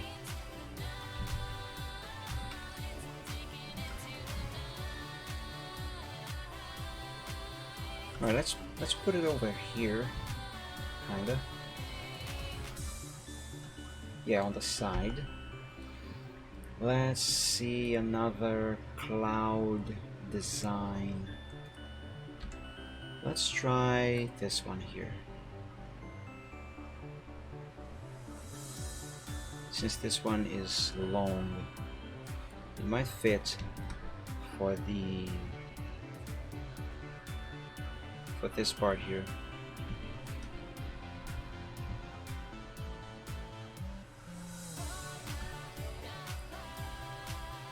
Actually, let's not use this one. Instead, let me use this other one.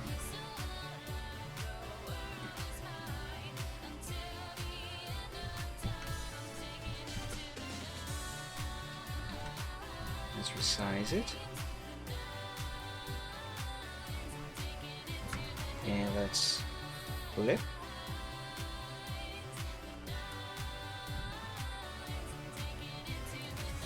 Change its shape a little bit.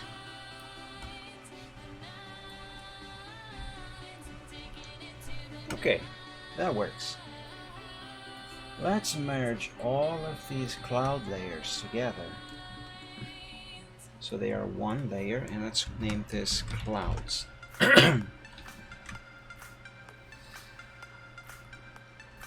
There we have it, clouds.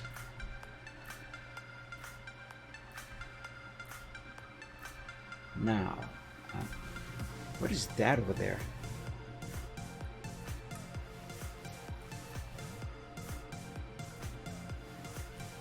There's something on the sky layer. Oh, it's a cloud. Oops, I didn't mean to delete the layer.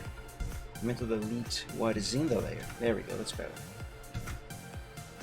Now, for more, you know, naturality, if I can say it that way, I'm going to use a cloud brush. Let's pick that shade of whatever that color is, because I am going to draw some clouds behind not behind the clouds, behind the mountains.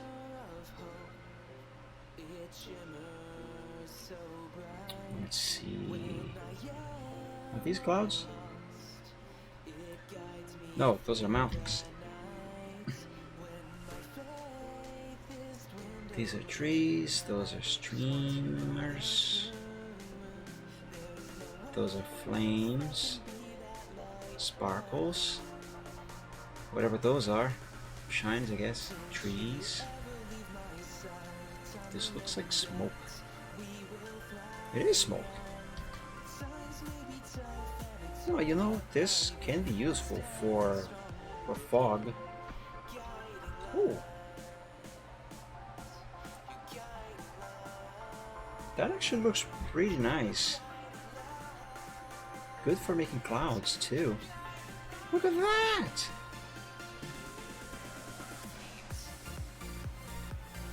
Oh, I like it. Not what I am looking for though. But this would definitely be useful in the future. What about these? Oh. Oh. You know what this can be very useful for? Like if I draw like maybe a dragon flying way up high in the sky and the ground is visible in the background, this could be like cirrus clouds over the ground. Ooh. Man, I have some very cool brushes. I don't know what this is though. What is that? Well, these here are trees. Maybe that is some sort of plant. Alright, where are my cloud brushes? Are these them? Yeah. But not the kind that I am looking for.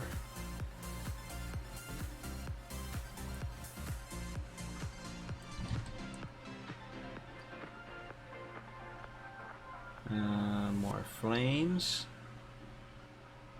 splatters, moons, water, liquids. I think this is what I'm looking for.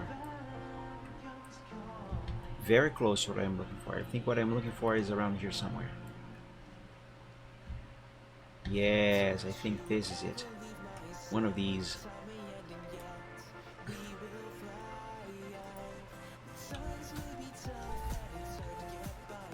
Let's stretch this across.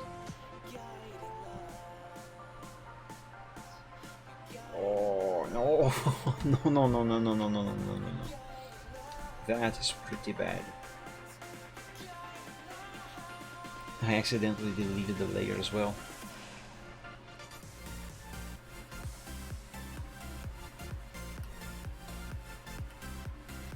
My intention here is to make it look like they're very distant clouds.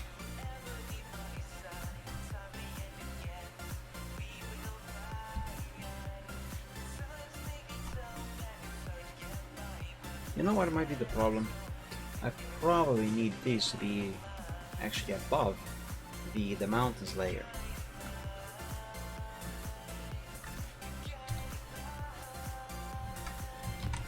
Let's try again.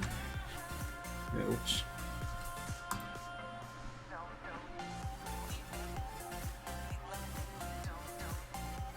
This one maybe.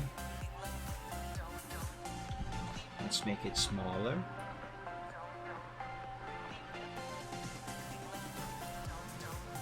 Also, the idea is that it kind of looks like, I'm not gonna say fog,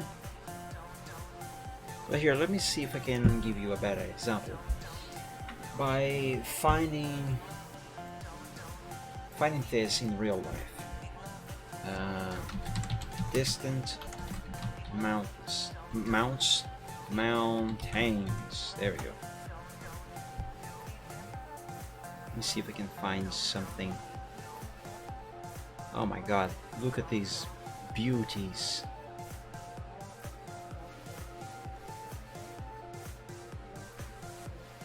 None of these seem to have the thing that I'm thinking of. They are beautiful though. Kind of like this, I guess. Are there any better examples? Ah, here's one. Not a very good. Oh, actually. Ooh. Oh, I see dragons. But yeah, kind of like this. See the mountains off in the distance? How there are clouds like going around them. That's kind of what I want to do there. I am saving this picture to my collection. This is beautiful. Here we go, dragons. Because there are dragons. Actually, I could use this desktop background. Let me do. Oop. I was not supposed to close that window. Dang it. Go there again. Michael here. Dragons. Wallpapers. Wallpapers, I said. Wallpapers. Come on. Oh my god. I can't wait until I can upgrade this computer. I cannot even type. Fine. Whatever. I'll just wait until you are done doing whatever you are doing, computer. My computer is being old right now. Old and grumpy. It is being old and grumpy and making me grumpy. Anyway, let's place this cloud over here.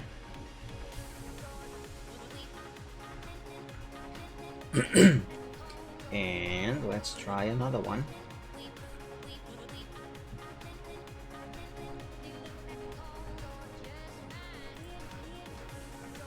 This here might actually work better for what I am trying to accomplish. I think it does. Let's delete the one that I have just done there and copy this one over. Did I just paste it? Wait, what did I just do?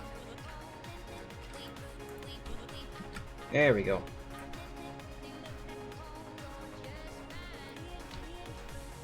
Let's flip horizontal. Let's not actually. Hey Peter, welcome to the stream. Happy Sunday. Thank you for joining. How are you doing? Put call and it may work again. Yeah, it's kind of close to that. I mean, really, 11 years old? That is way too long for a computer. Are you done now, computer? There we go. And paste. And I have already put another thing on the transfer area. Showing file manager. There. That's what I am looking for. Put this over here. There we go. Now I can close that. Minimize this. Hudson, welcome to the stream. Have a happy Sunday. Thank you for you to joining as well. How are you doing? Alright, let's see what this looks like. Minimize everything. And close this. I love it. I love it. I am keeping this as my wallpaper. It is beautiful. I love it. Whoever the artist who painted this is, kudos to them. It is gorgeous. Now back to this here. Right. I'm gonna. What can I name these layers here? I'm gonna name these Mountains Fog. Actually, before naming, let me merge those two layers into one Not duplicate, merge layers. There we go. Mountains, fog.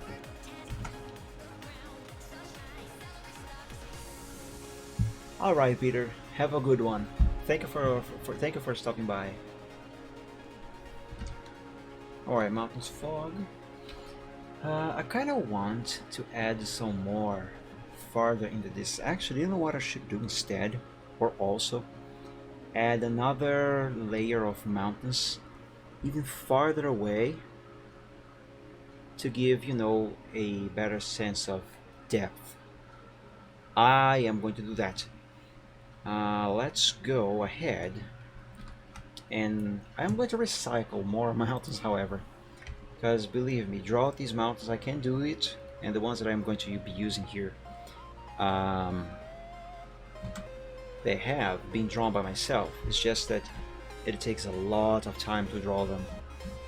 Not necessarily to draw them, but to make the effects so they look natural. That takes a lot of time. So for that reason, to save time, sometimes I simply recycle. Alright, now I have just the background of this. Where are the mountains? There's two mountains layers. Two layers of mountains. Here, there's one there. There's the main one here. Did I draw that? I love it. It is beautiful. Alright, let's duplicate them over to coloring alpha 0. And I can close these files. Save changes? Of course not. Alright, here's those mountains. Oh, look at them.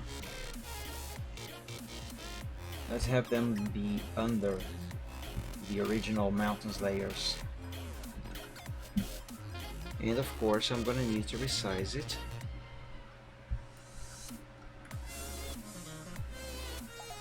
Yeah.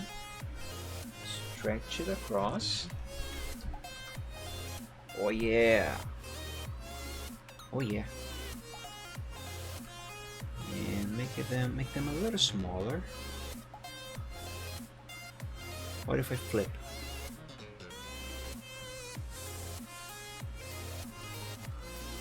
Now let's flip again.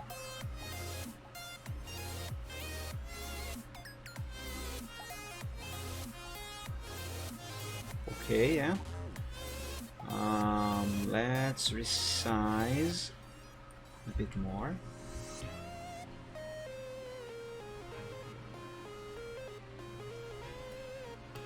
There we go. Yeah! Yeah, I like it. I like it.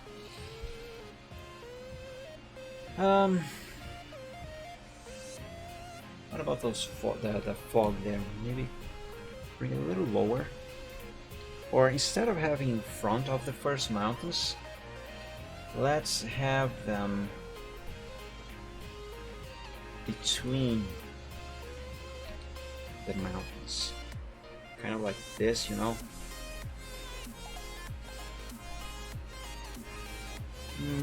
No. At least not there.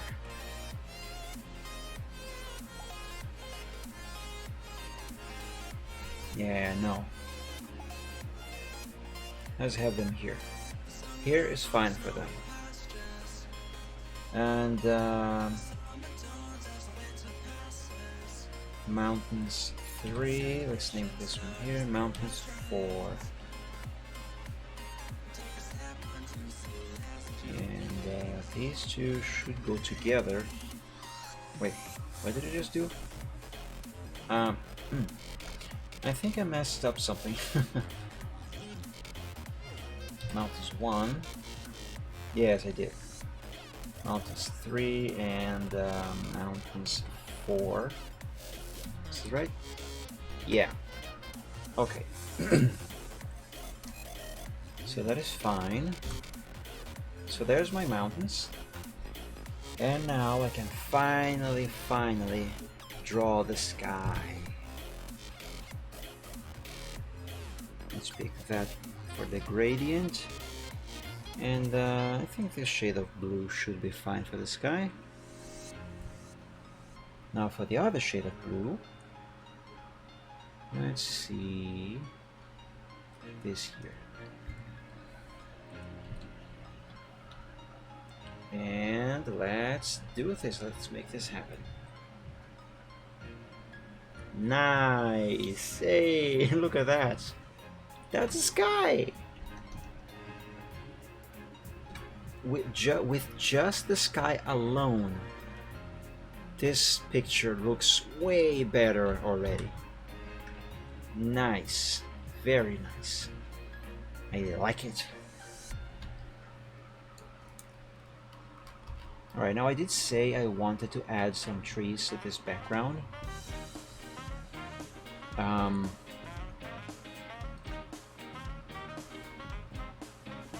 I can... Let me see if import anything is going to be a good idea for this. Otherwise, I'm going to actually have to draw the trees. And mind you, what am I looking for? Right, I'll make them work. And mind you, the trees that I am maybe going to import from this picture here, I have drawn them myself. Well, kind of. Let's see, trees. They have many layers. Actually, only 2 layers. Let me hide these things here so I can actually see the trees.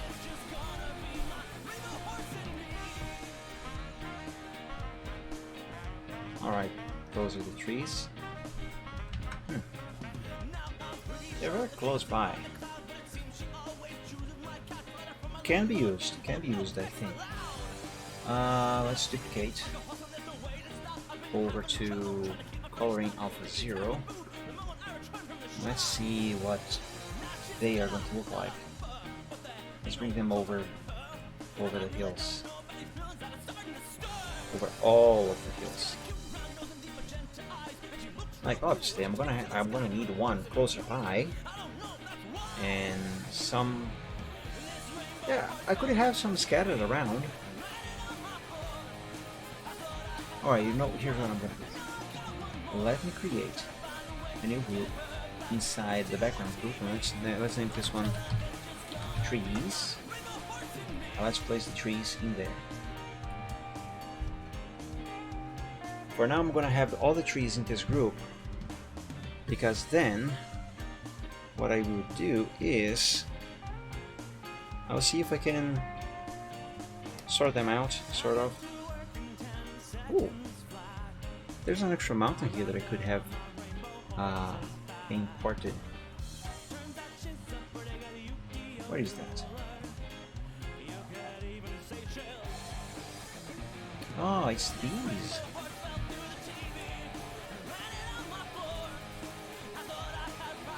I wonder.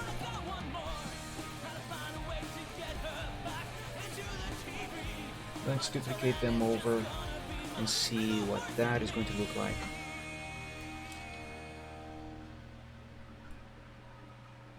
Here they are. Over the mountains and the fog. Okay, there they are. The nice thing is that these are already shaded.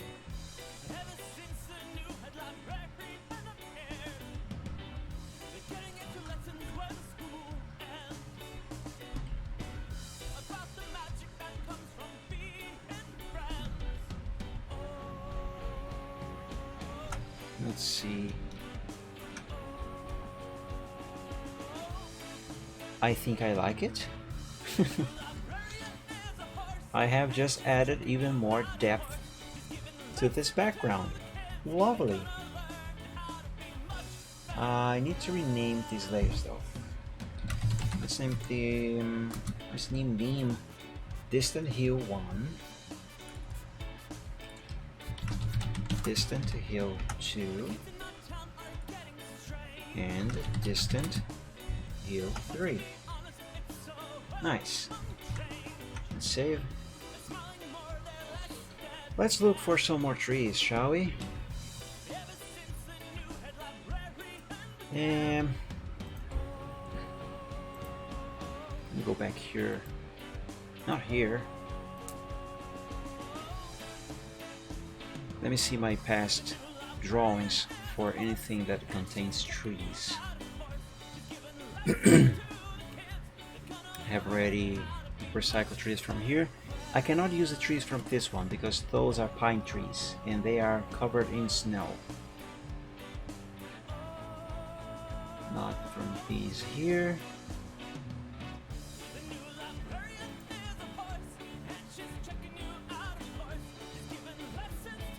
There's a forest on the ground. It's mountains though.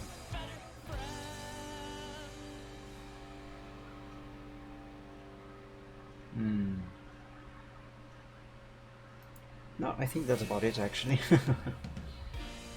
More than that, I will either have to draw the trees myself or use vectors.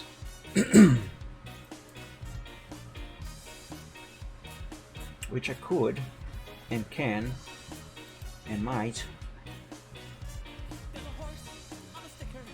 Like these two here. Oh, there's a bunch of apple trees over there that I should probably be using.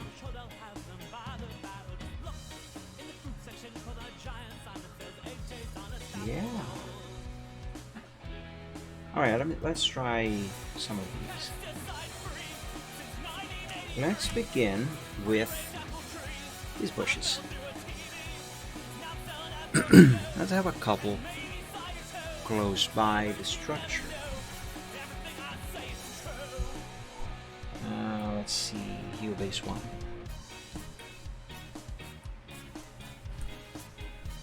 Like down here, more or less.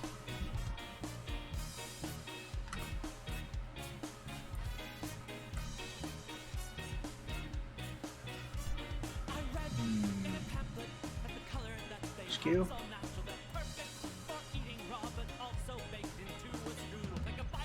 Sure. Yeah, that works. Let's do the other bush. Oops, that's not what I meant to do.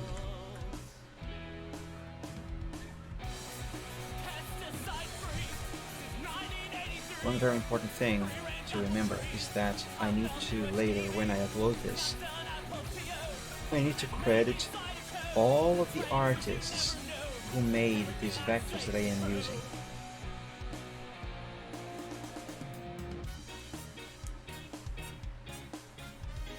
These are free to use, but I need to credit them. Ah, it's the free transform that I want. There we go. Let's do perspective. No, not perspective. I want the distort. No, I don't want the distort. Actually, I want skew. Yes, there we go. Let's merge these layers together and call them bushes. Save. And now let's see the trees. I can have one of these closer to the structure, maybe this one.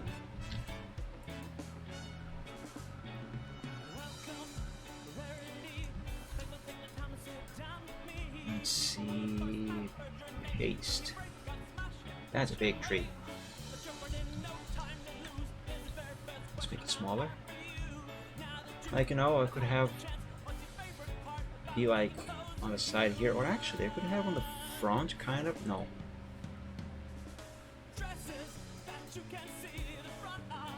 I definitely want a tree closer by. I'm just not entirely sure where exactly I want to put it. Over here could work.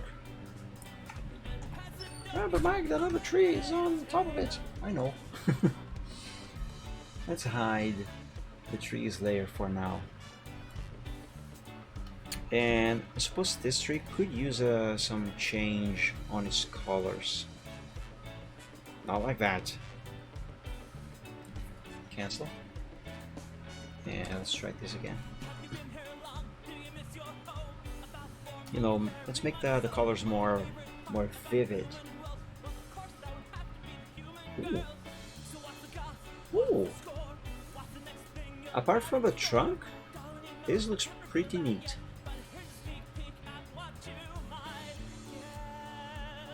This doesn't.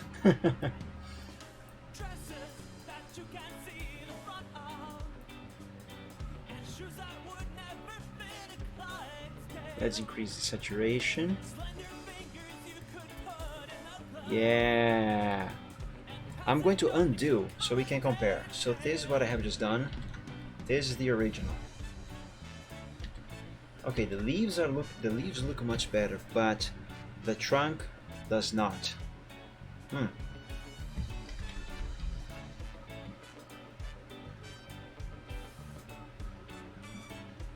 How can I do this?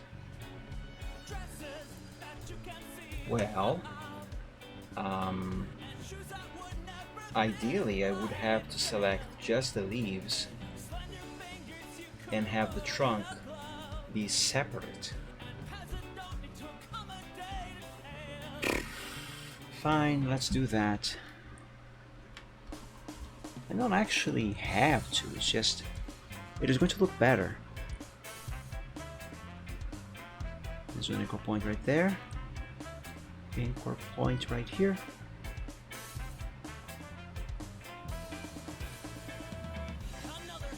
There.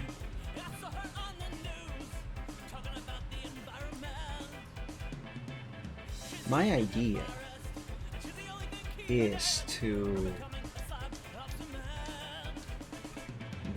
I need to hide the structure, the whole structure.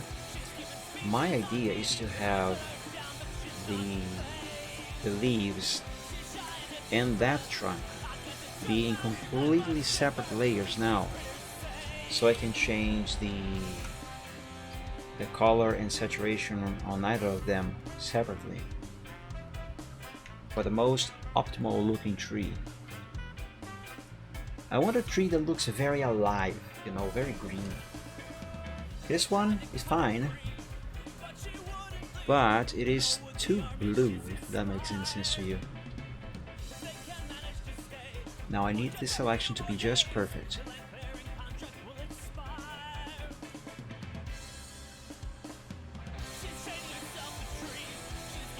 Or as perfect as I can make it anyway.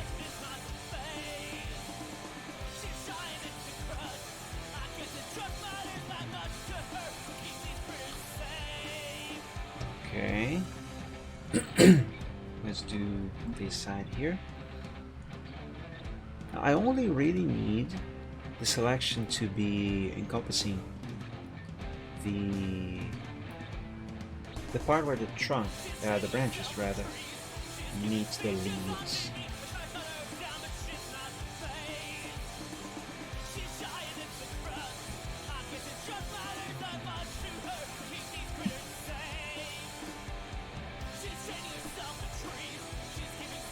Alright, let's make a selection and see what this does.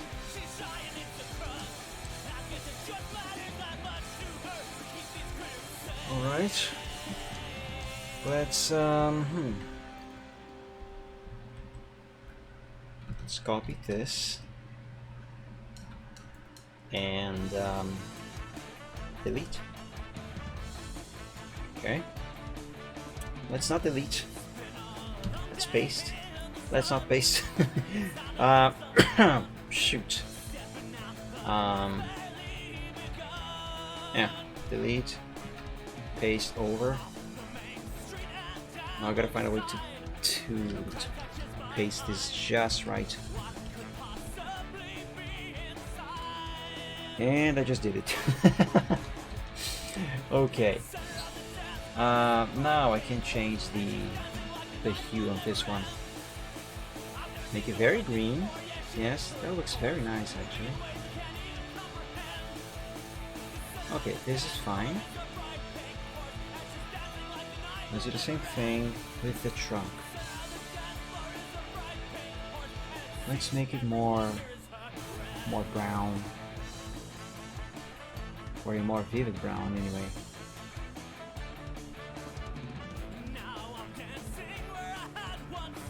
It looks like adding some blue seems to work. Let's increase the saturation. Yes, look at that. Perfect. That looks so much nicer. Yes, awesome. Okay. Now I can merge these two layers together again. Merge down. Hey, there we go. Let's make the structure visible again. Now, without the structure, it looks like they are just sitting on the grass of the hill. This actually looks really nice without the structure, apart from the void over there. There we go. Now the structure is looking out of place. That's okay. That's okay. Let's name this Tree Grows. I don't think I'm going to need that one anymore. Let's try this one here.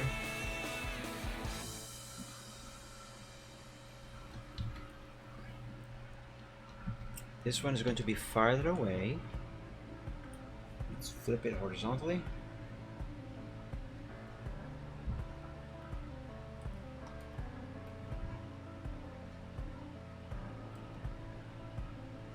Like more or less around here. Yeah, I guess. Let's see if maybe adding some skewing might make it look a little more natural.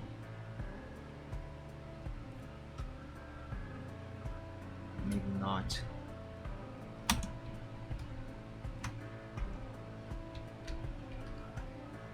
Let's see. Okay, that is fine. Just need to make it look more alive.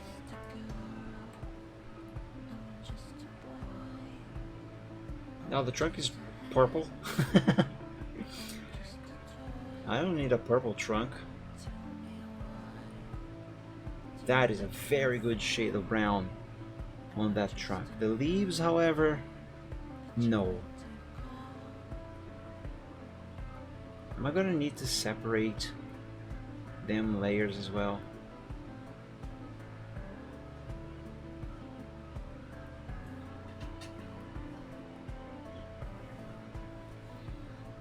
I think I will.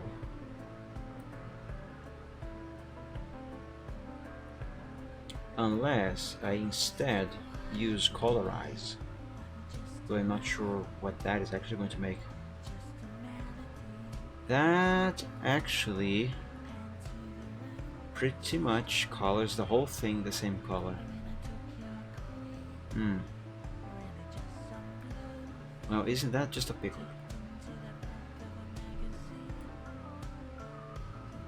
Yeah, no. Let's leave it original. And let's just try and do some tweaking, maybe. Yeah, maybe with some tweaking it will look better. Not that the original doesn't look better. I mean, it doesn't look good. It does. It's just that for this particular picture, the hues on the tree are not really ideal.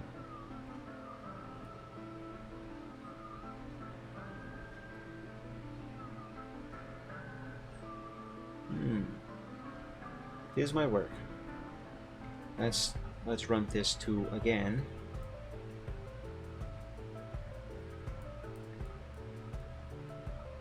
And let's increase the saturation.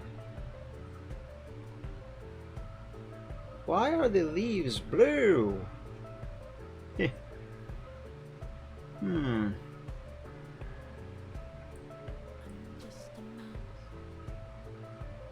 Okay, let's have the trunk like that.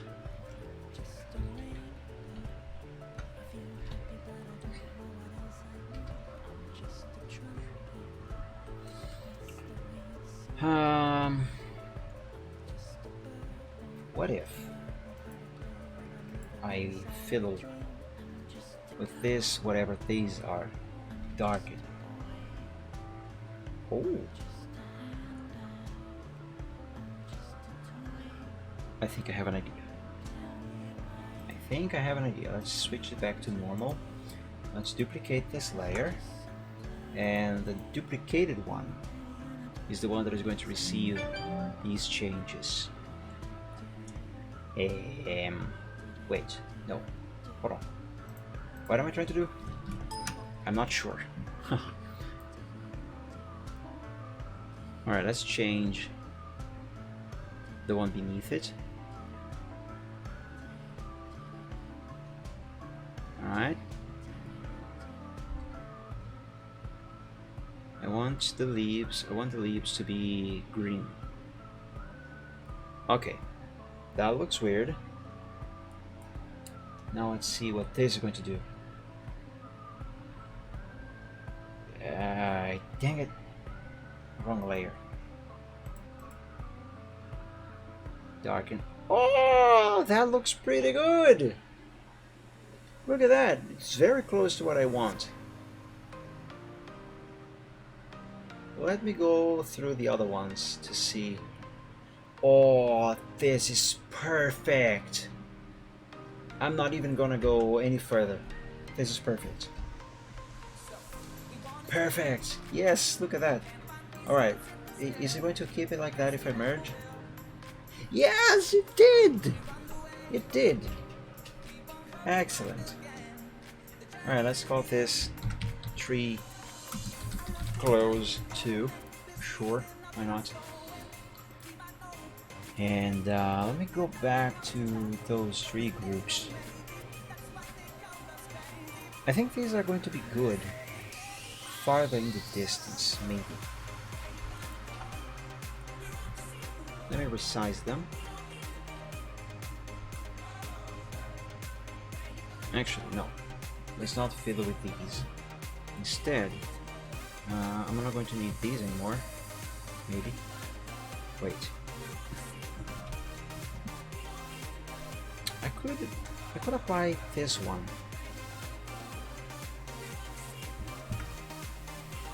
Like a third closer by tree.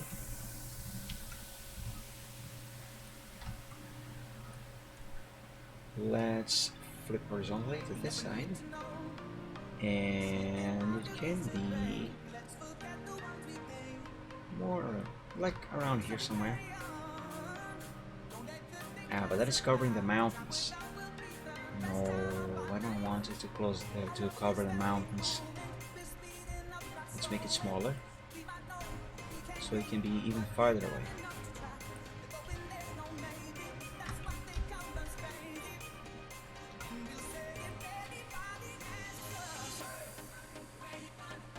Over here should be fine.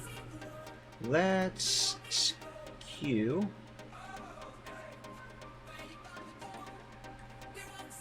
distort.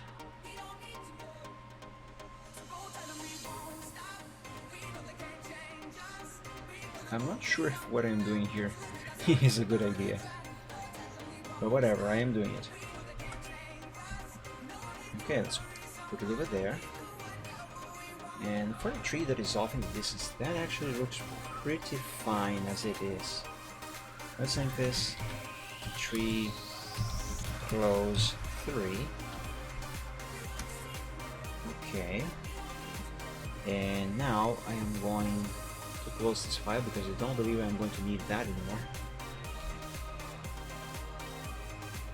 Let's copy some of these apple trees. This is a farm after all.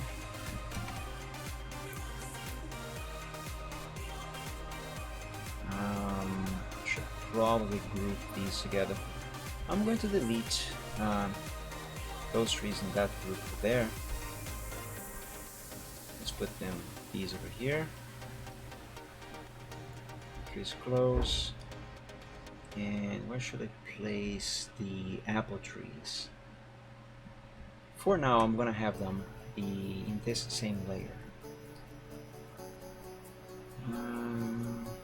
This one goes on top of everything.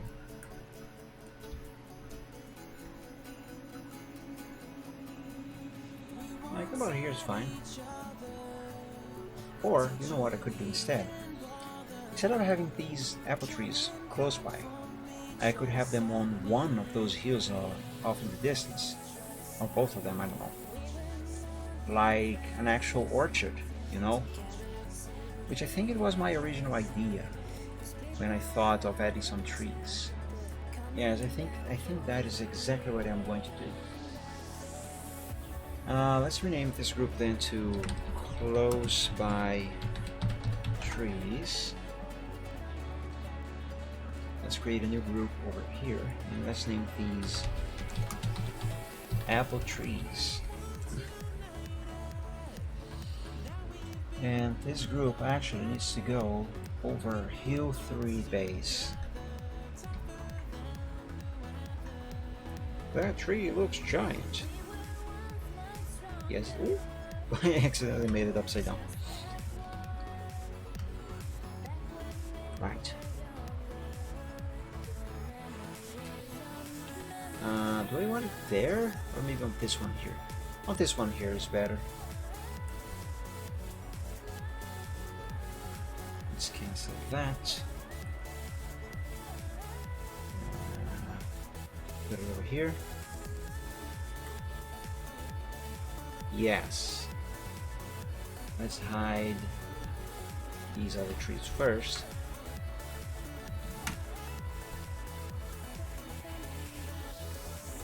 Also the characters. At least Silver Trot, so I can see the field.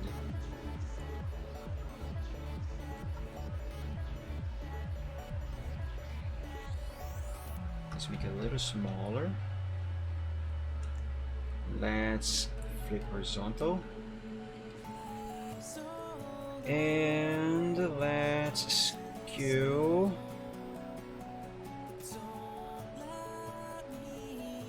Distort. Maybe. Okay, let's do this. Let's have it over here. Ah, but this way is going to cover the clouds, isn't it? Dang it.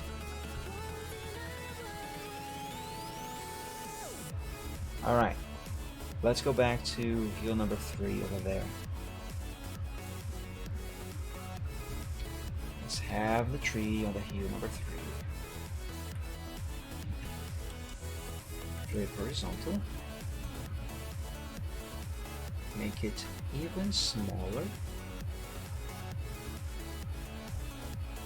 Even smaller. Put it over there.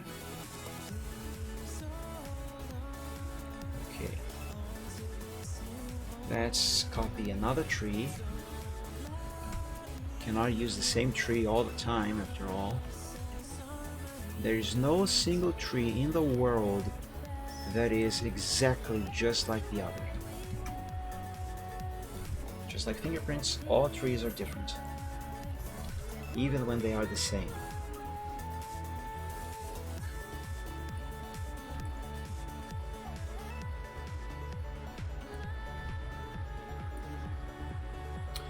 You know what I should do? Delete this and that. I should copy and paste all of these trees together on the same, not the same layer, but have their layers overlap each other. And then I can resize all of them at the same time. So then they all will have the same starting size. And then from there, it should be easier to work with them. You know, in terms of resizing for perspective and repositioning around, etc., that kind of stuff.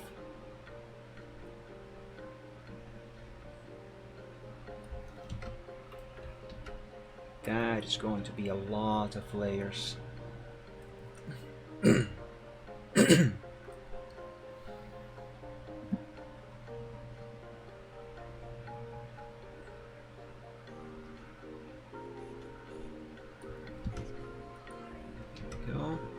I don't know how many of these trees I'm gonna need. Moth Dropsy, thank you so much for the follow and welcome to the stream. Happy Sunday. Thank you for joining. How are you doing? But I don't know how many of these trees I'm gonna need, so might as well bring a bunch. Actually, I'm gonna bring all of the trees that have apples on them. I have no idea how many layers I have already put there. You are very welcome, Mod. How do I pronounce? Am I pronouncing your name correct? Mod Dropsy. Is that right? I apologize if I'm not saying your name right. In any case, you are very welcome. Okay, only a bunch more trees here to go. Okay, dang it, I'll have to redo this selection.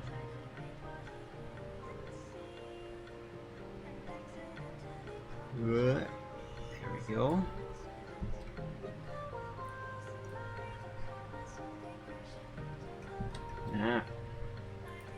Okay, so I am saying it right. Well, I would guess it is not your actual name. Of course, we all use nicknames on the internet. You know, as the meme says, on the internet nobody knows you're a cat. But yeah, I just wanted to be sure, I wanted to make sure, rather, that I wasn't mispronouncing your nickname. Only 3 more trees to go after this one. I'm probably not even going to need to use all of these trees. Now, personally, I don't actually like to be using so many vectors that I haven't made myself.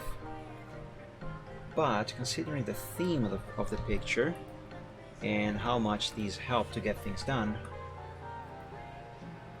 it's not so bad actually. Okay, this here should be the last one. And paste. Now let me see what kind of nightmare I have created to myself. That's so many layers. Let me go ahead and save this. And before I move these trees around and resize them, I'm gonna save a backup of this progress. Let's do Alpha 1 now. That way, if I mess these trees up and I need to go back to this stage, I won't have to copy them all over again. I can just come back to Alpha 0. Alright, let's resize this thing.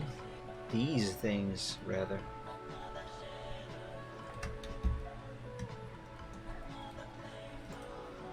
There we go, a little more.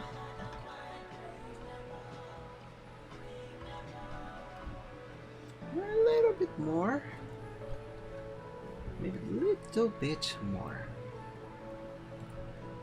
There. Alright. Now, if I'm not mistaken, I should begin by the one down there. Okay, yes, actually. The second one. Let's put it right about here. And now the next one. There. There. I should be doing this from top to bottom, not bottom to top. Okay, undo, undo, undo.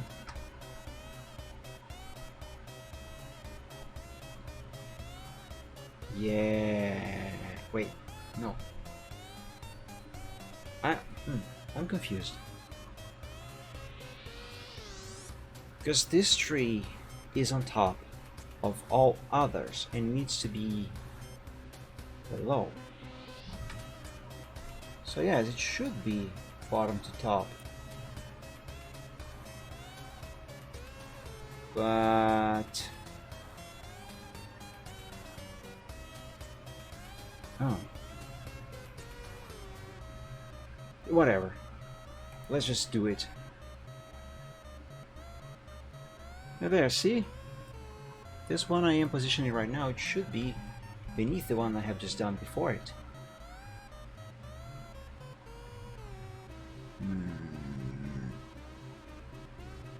Confused dragon noises. Undo, undo. Let's try top to bottom again. Oh, I know what the problem is. The one on the top should be the one on the front. Yes. So this one should go here. Yes, yes, yes, yes, yes. This works. Not too sure about the colors of the trees, but this is more likely, more like what I needed. Okay, so that's that.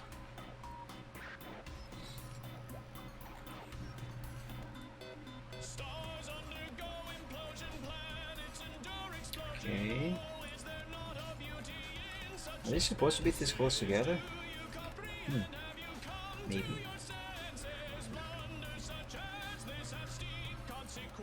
Let's put that over there. That one over there.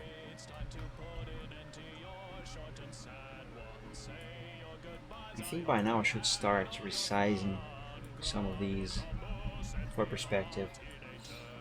But, oops, not that one. But I think I'm gonna do that later. And first get the basics in place. You know, sort out the positioning of these trees first. And then figure out the angles and whatnot. You know, the perspective.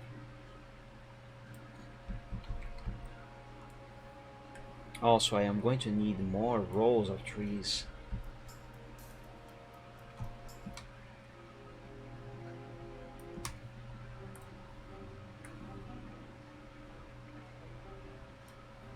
Okay, that is looking very nice actually. And put that over there. I'm gonna need more trees.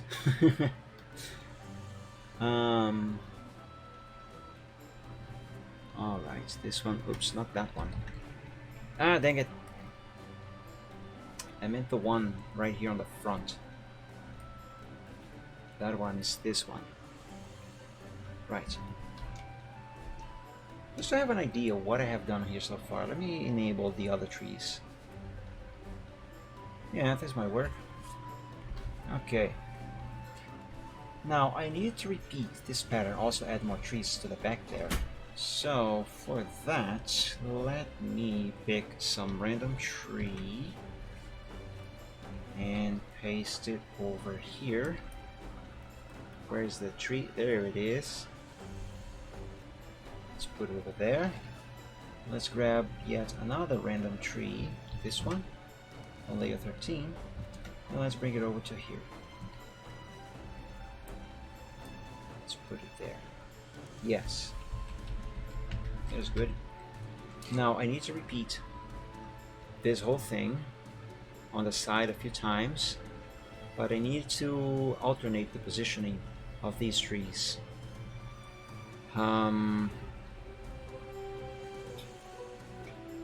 Apple, let me rename this group here. Apple trees row 1.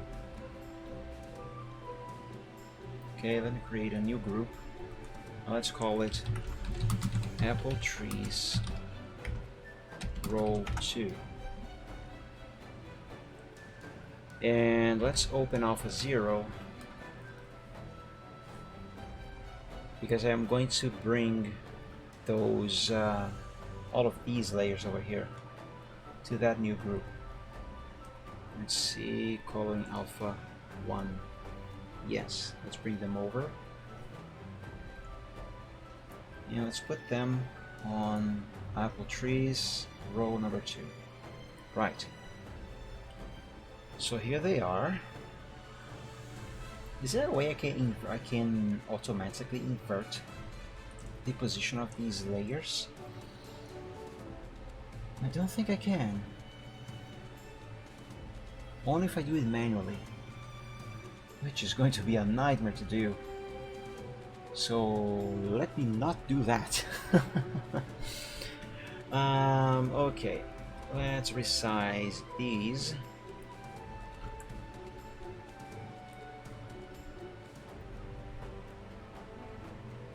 And position them to the side over here. They can be a little larger than the first row that I have made.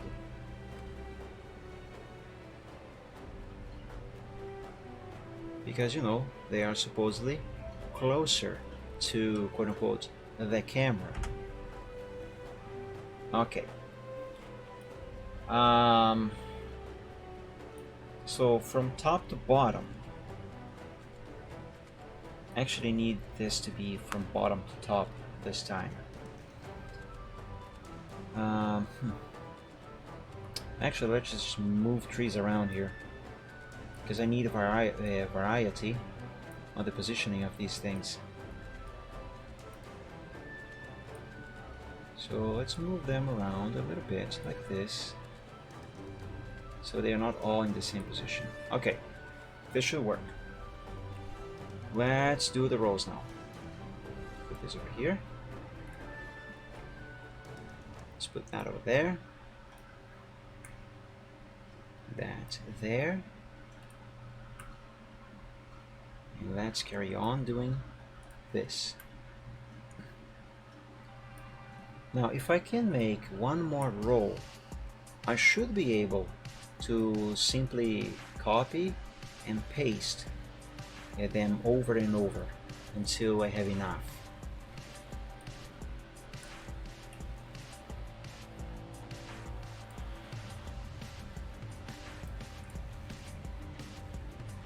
Let's put that there.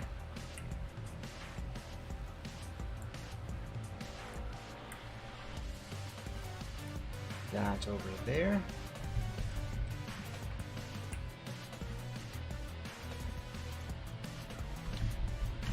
Okay, and the last one off screen, because sure, why not? Right, still not quite the variety I was expecting. Okay, no problem.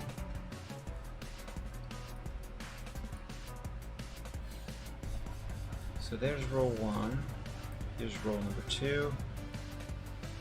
Trees. You know, row number 2 can come over here a little bit more, maybe, or both of them could be further down.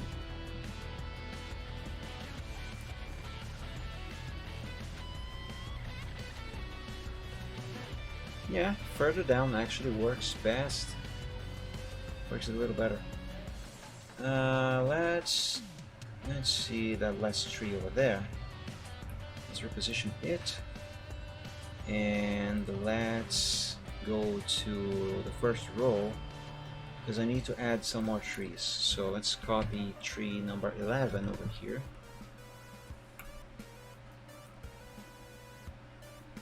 Let's put all the way down on the bottom, beneath all other trees. Put it over there. Yeah, that works.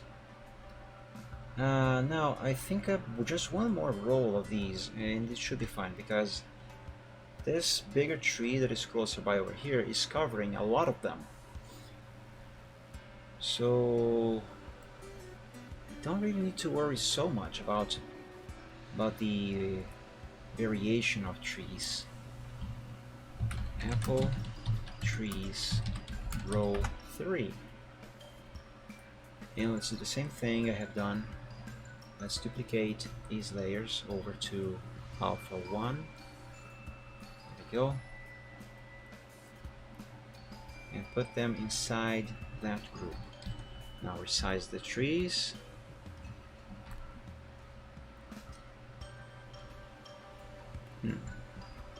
Let's make this a little bigger, because now I'm gonna need to hide hill number 1 and number 2. Okay. Oops. No, I clicked on the corner. Come on.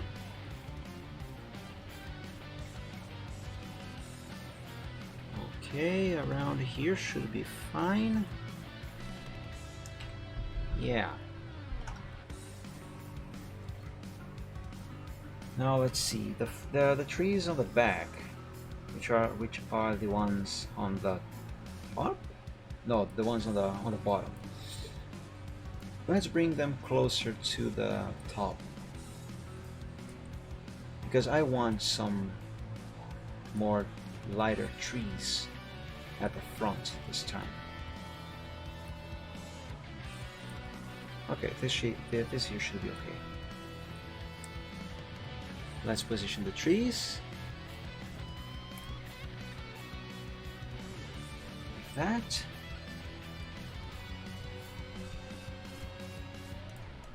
Is it too dark here at the front?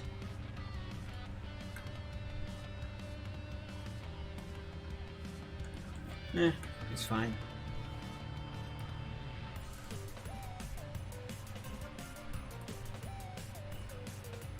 Go.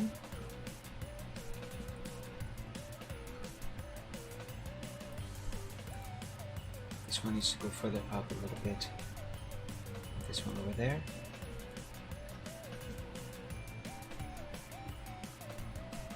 Now I should have more trees than I actually need for this section, which is fine.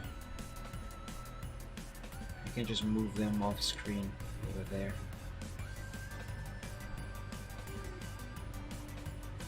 Yeah, let's put them off screen. Doesn't matter where they are off screen, for the simple reason that, well, they are off screen. Oh, you know what? I could have this one here replace the first tree. Yes, I am going to do that. Let's move this layer all the way up. There we go. And 47 all the way down. I could just delete these layers too. You know, the ones that are off screen. But instead I'm going to hide them. Okay, up until here, that is fine. Alrighty. That should be fine. You know, there are so many apple tree layers that I am really not gonna bother naming each one of them. Now, what happens if I duplicate these groups?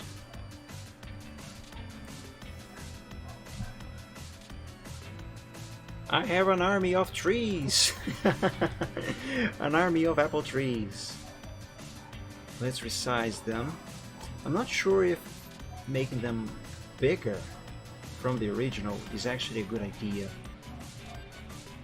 Because, you know, resolution. But I'm gonna try.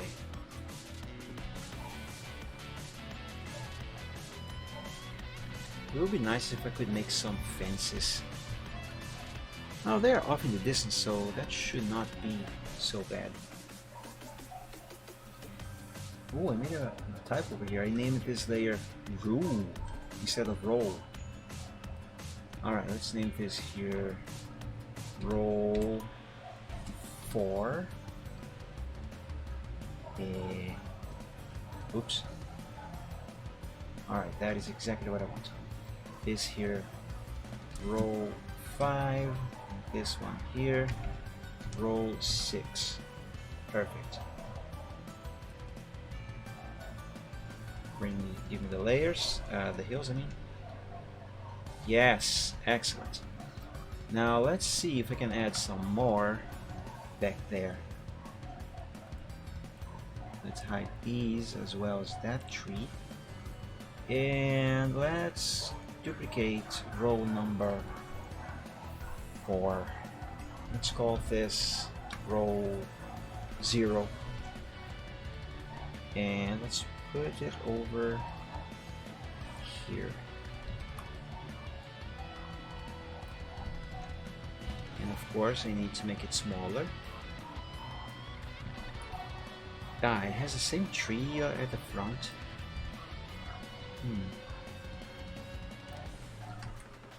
The same tree as row 1. Maybe because row number 4 is actually row number 1. In that case, let's pick row number 6 and duplicate that instead. Let's bring it over there.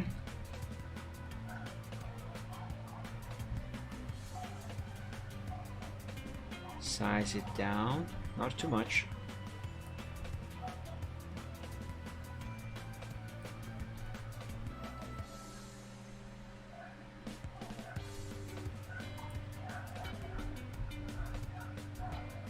Okay, that there should be good.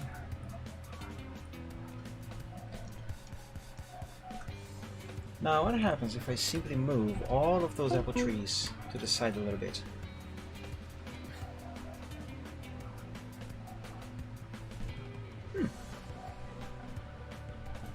I mean, it's not bad, it's not great, but it's not bad either.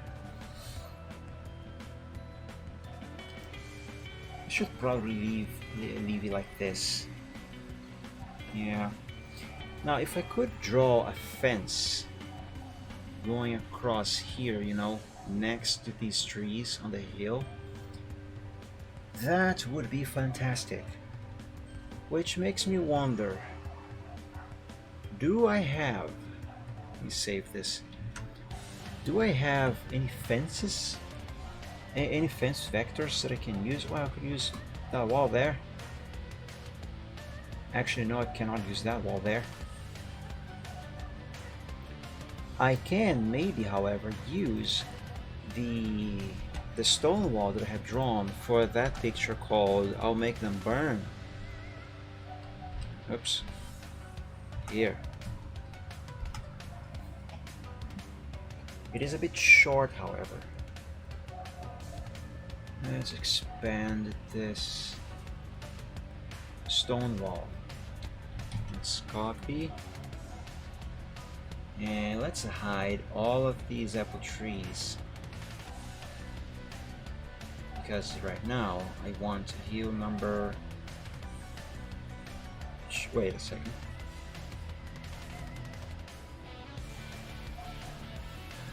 Okay, here's what I want. Put it over here.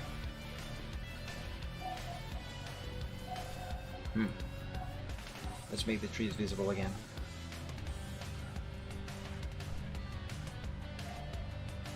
Yeah, maybe this can work. Maybe.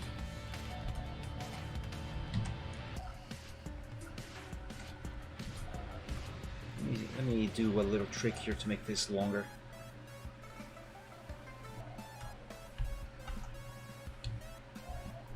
Alright. Let's merge down. Now, let's resize this thing. And tilt. It needs to be smaller. And I need more zoom for accuracy. Smaller.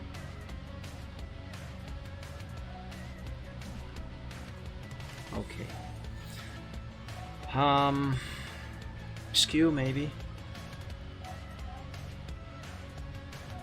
Yes. Some perspective. Ooh. Maybe not. Let's not do perspective. Let's instead use distortion.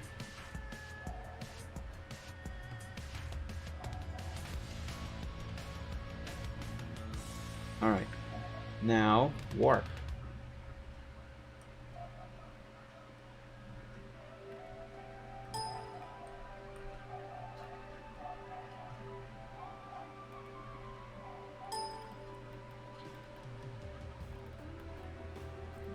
Yeah, and this warping is so it looks like the wall is actually following the same shape of the hill.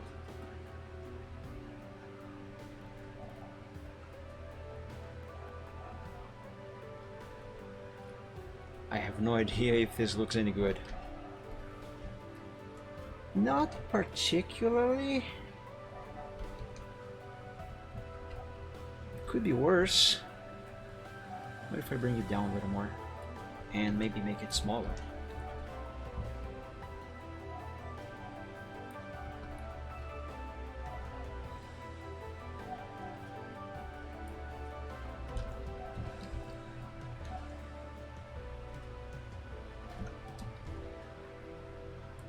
Put that there maybe. Let me try a little more warping over here.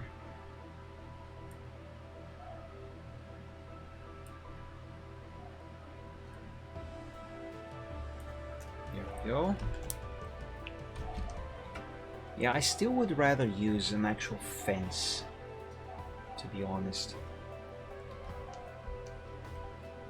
Let me see, I can just simply draw the fence, just that it's going to take a lot of time. Let me see if I can find some vectors some free vectors that I can use.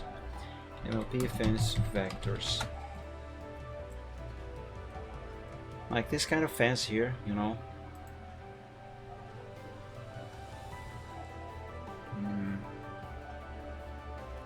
That's a lot of not fences.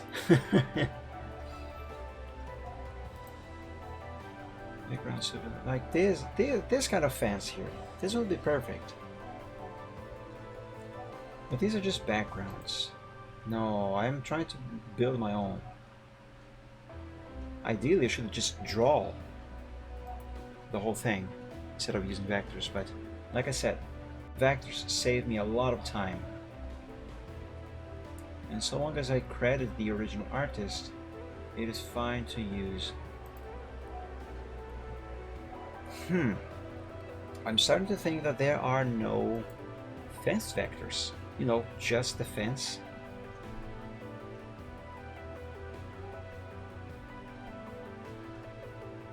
If not, then no problem. I'm just gonna carry on with the stone wall.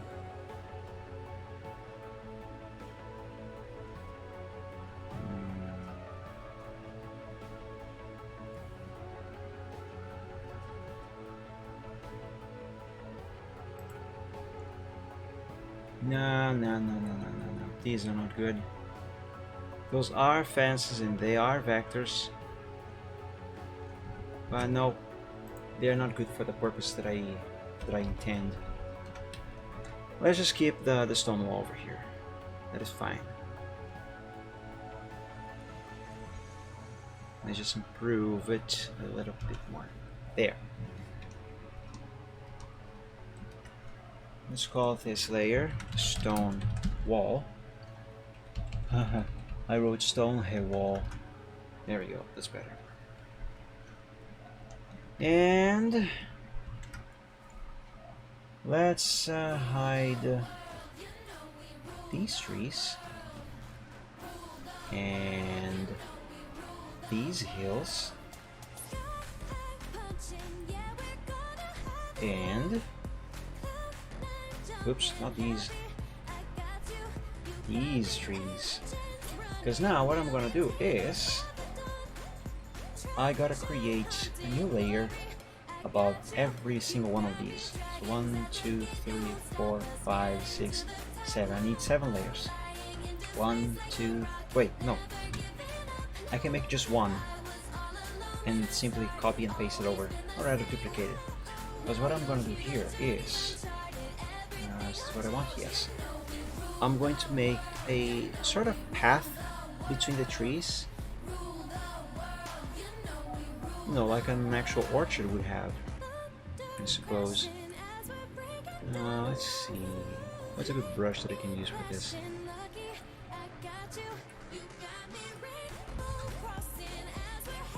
A little smaller, maybe? Yeah, kind of like this. Let's use this color as a base.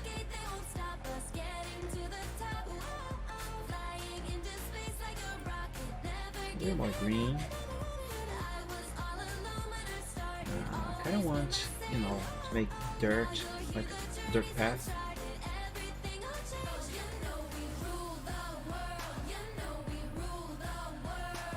I need just the right shade.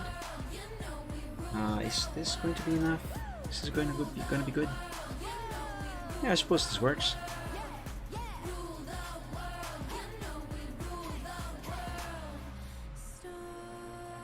I'm just gonna draw this thing between the trees. Going up. Oh. This thing has narrowed very quickly.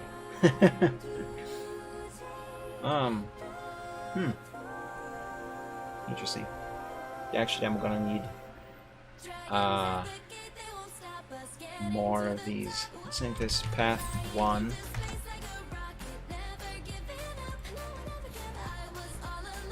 Let's name this one path 2.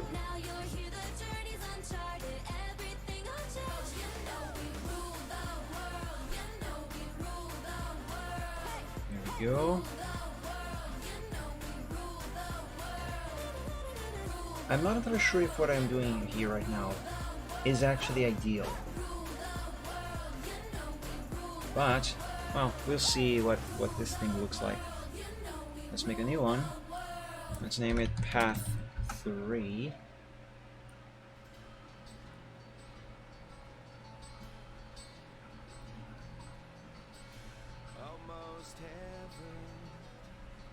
Okay, let's do this.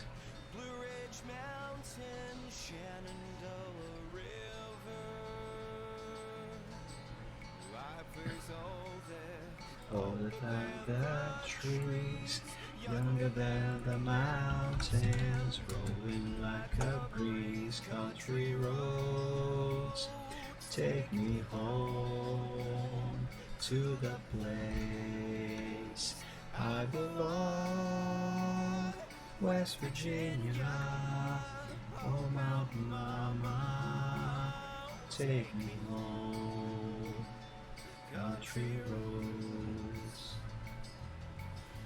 all my memories gather round her, miner's lady, stranger to blue water, dark and dusty, painted on the sky, misty taste of moonshine, teardrop in my eye, country roads, take me home to the place I belong, West Virginia, oh mountain mama, oh take me home, country roads. I hear her voice in the morning hour, she calls me, the radio reminds me of my home far away. Driving down the road, I get the feeling that I should have been home yesterday. Yesterday, country roads take me home to the place I belong. Go West Virginia. I think that just this last one path over here should be enough, but I'm gonna enable the last one here. Let's see. Now let's make one more just in case.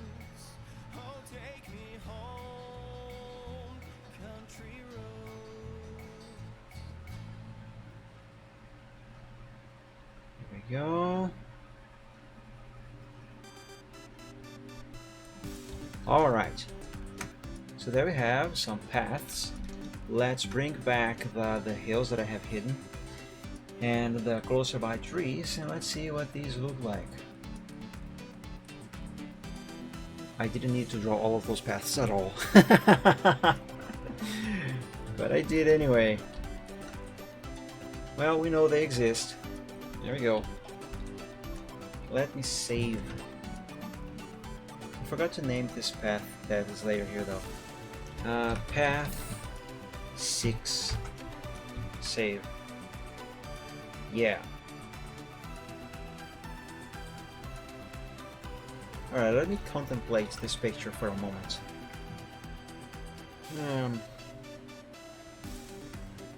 Background wise, is there anything else that I want to add to this thing?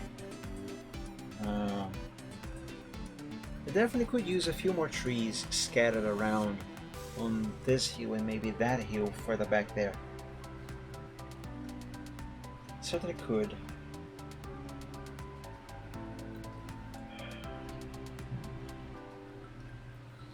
I'm not going to do that now, however, because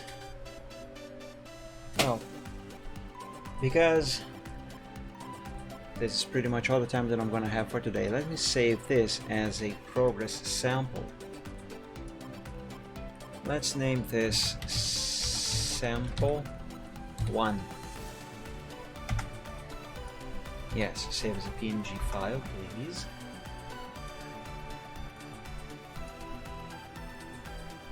Saving 97%. That is, it is going to take some time to get out of 97% of it there, but that's fine. Well, not really. It's gonna be once I can afford to upgrade this 11 years old computer, however, because then it is not going to take anywhere that long to save it more. Alrighty. So yeah, my friends, this is unfortunately all the time that I'm gonna have for today. It's been a very pleasant 3 hours and 20 minutes of stream, and I'm gonna end it here. I believe I have made a lot of very good progress, and I'm gonna continue on the next Sunday, obviously. So here I go for the usual end of stream reminders. I stream every Wednesday, Friday, and Sundays. On Wednesdays, the streams are exclusively Portuguese, only on Wednesdays, okay? I stream in English on Fridays and Sundays, but Wednesday is only in Portuguese. On Wednesdays, the streams they should start at, what time do they start? 7 p.m. Eastern Time. On Fridays, I stream at 6 p.m. Eastern Time, and on Sundays at 2 p.m. Eastern Time. The Wednesday streams and Friday streams, they are a different game every week, so whether you tune in on Wednesday or Friday, you're going to see me playing a different game on every week. So for example, last Wednesday I have played, what game did I play last Wednesday? I think it was American Truck Simulator. And so on the next Wednesday I'm going to be playing a completely different game. Maybe Euro Truck Simulator, maybe Doom, maybe whatever, and the same thing for Fridays. So it's never the same game. That way I have variety, and you guys always see something different, so it never gets stale, never gets boring.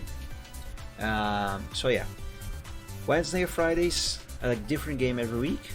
The Wednesday streams are in Portuguese, the Friday streams are in English. Wednesday at 7 p.m. and Fridays at 6 p.m. Eastern. And on Sundays, I exclusively do art, just like I have done today. This is what I do on every Sunday. I draw live, and those streams start at 2 p.m. Eastern Time, at least until the daylight saving times reaches the end. Then the time should change again. But yeah, if you guys want to catch any announcements about future streams or changes on the schedule or something like that, you are very welcome to follow me on Twitter. Follow me here on Twitch, so you can always also catch the streams. Subscribe to me on YouTube so you can catch any new videos that I might upload, as well as the VODs of the streams. They are uploaded there after the streams. And if you want to catch my art and as well announcements, do watch me on DeviantArt. The links for everything are on the description below the stream, as well as here on the I was gonna say HUD, but no, on the overlay. I need to edit these to make them more comprehensible, but on Twitter it should be @_MikeDragon, just like it says down here. On here on Twitch is twitch.tv/Mike_MikeDragon. YouTube is youtube.com/user actually not user, youtube.com/MikeDragon, and DeviantArt is deviantart.com/Mike-Dragon. So yeah, you guys are very welcome to follow me on all of these platforms, so you can catch any announcements about any streams or whatever. Soon, though I have not yet decided when, I'm gonna be doing another game moderation live stream on Truckers MP. And since the first one was on Euro Truck Simulator, the next one is going to be on American Truck Simulator. Hopefully I'm going to do it on this month of March. I just have not yet decided when exactly. But yeah, I believe that's going to be it for today. That's all the announcements the announcements / reminders that I have to do for today. And that's all the time that I am going to have for today as well. So my friends, thank you so much for watching. I hope you have enjoyed today's stream. I had fun. I hope you had fun. And until we meet again, I wish you all a very good week, a very blessed week. So you guys stay safe, stay healthy. God bless you. And we'll meet again very soon. Until then, have a good one, my friends. Bye bye.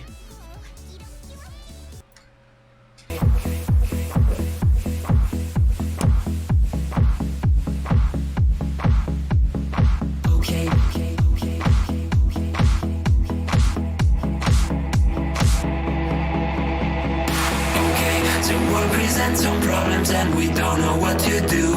You've come to find new feelings and exactly what you knew. The odds are stacked quite poorly if without a winning hand.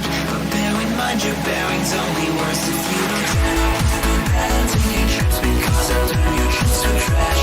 You've got to set your sights and hope sunsetting not to crash. The truth can seem quite big if you don't make your plans unfurl. But I will not let that mar my opinion of such enough. Bet on sinking ships because they'll turn your chips to trash. You've got to set your sights and hopes and setting not to crash. The truth can seem quite bleak if you don't make your plans unfurl. But I would not let that mar my opinion of the fact that if you could fix the failings of the current paradigm, we would have a hero who's supposed to be elusive and on time. Just on time. And then we would all contrive new conflicts, you know. So bet on sinking ships because they'll turn your chips to trash. You've got to set your sights and hopes and setting not to crash. The truth can seem quite bleak if you don't make your plans unfurl. But I would not let that mar my opinion of the show. Bet on sinking ships because they'll turn your chips to trash. You've got to set your sights and hopes on setting not to crash. The truth can seem quite bleak if you don't make your plans unfurl. But I would not let that mar my opinion of the stipulations placed before you to get all the things you really need. Mr. Big may make things hard, but you have got to plant your seeds. Go to war, fight more. Your dreams thrive by competition. You'll find no one famous ever got there just by flinching at their foes. Cling against the torment, claw with all your might at what you know. Don't let go, just flow. Don't wait or play to indecision. Don't bet on taking trips because you've got to be more grand. You've got to think ahead and carry out the things you've planned. The truth can be obvious when you can see where puzzles lay. Don't quit on hopes or dreams when you have simply got to chin up. Don't bet on sinking ships because they'll only drag you down. You've got to keep on sailing even when you want to frown. The world will keep on turning without matter where you land. You might as well be running when your feet should hit the sand.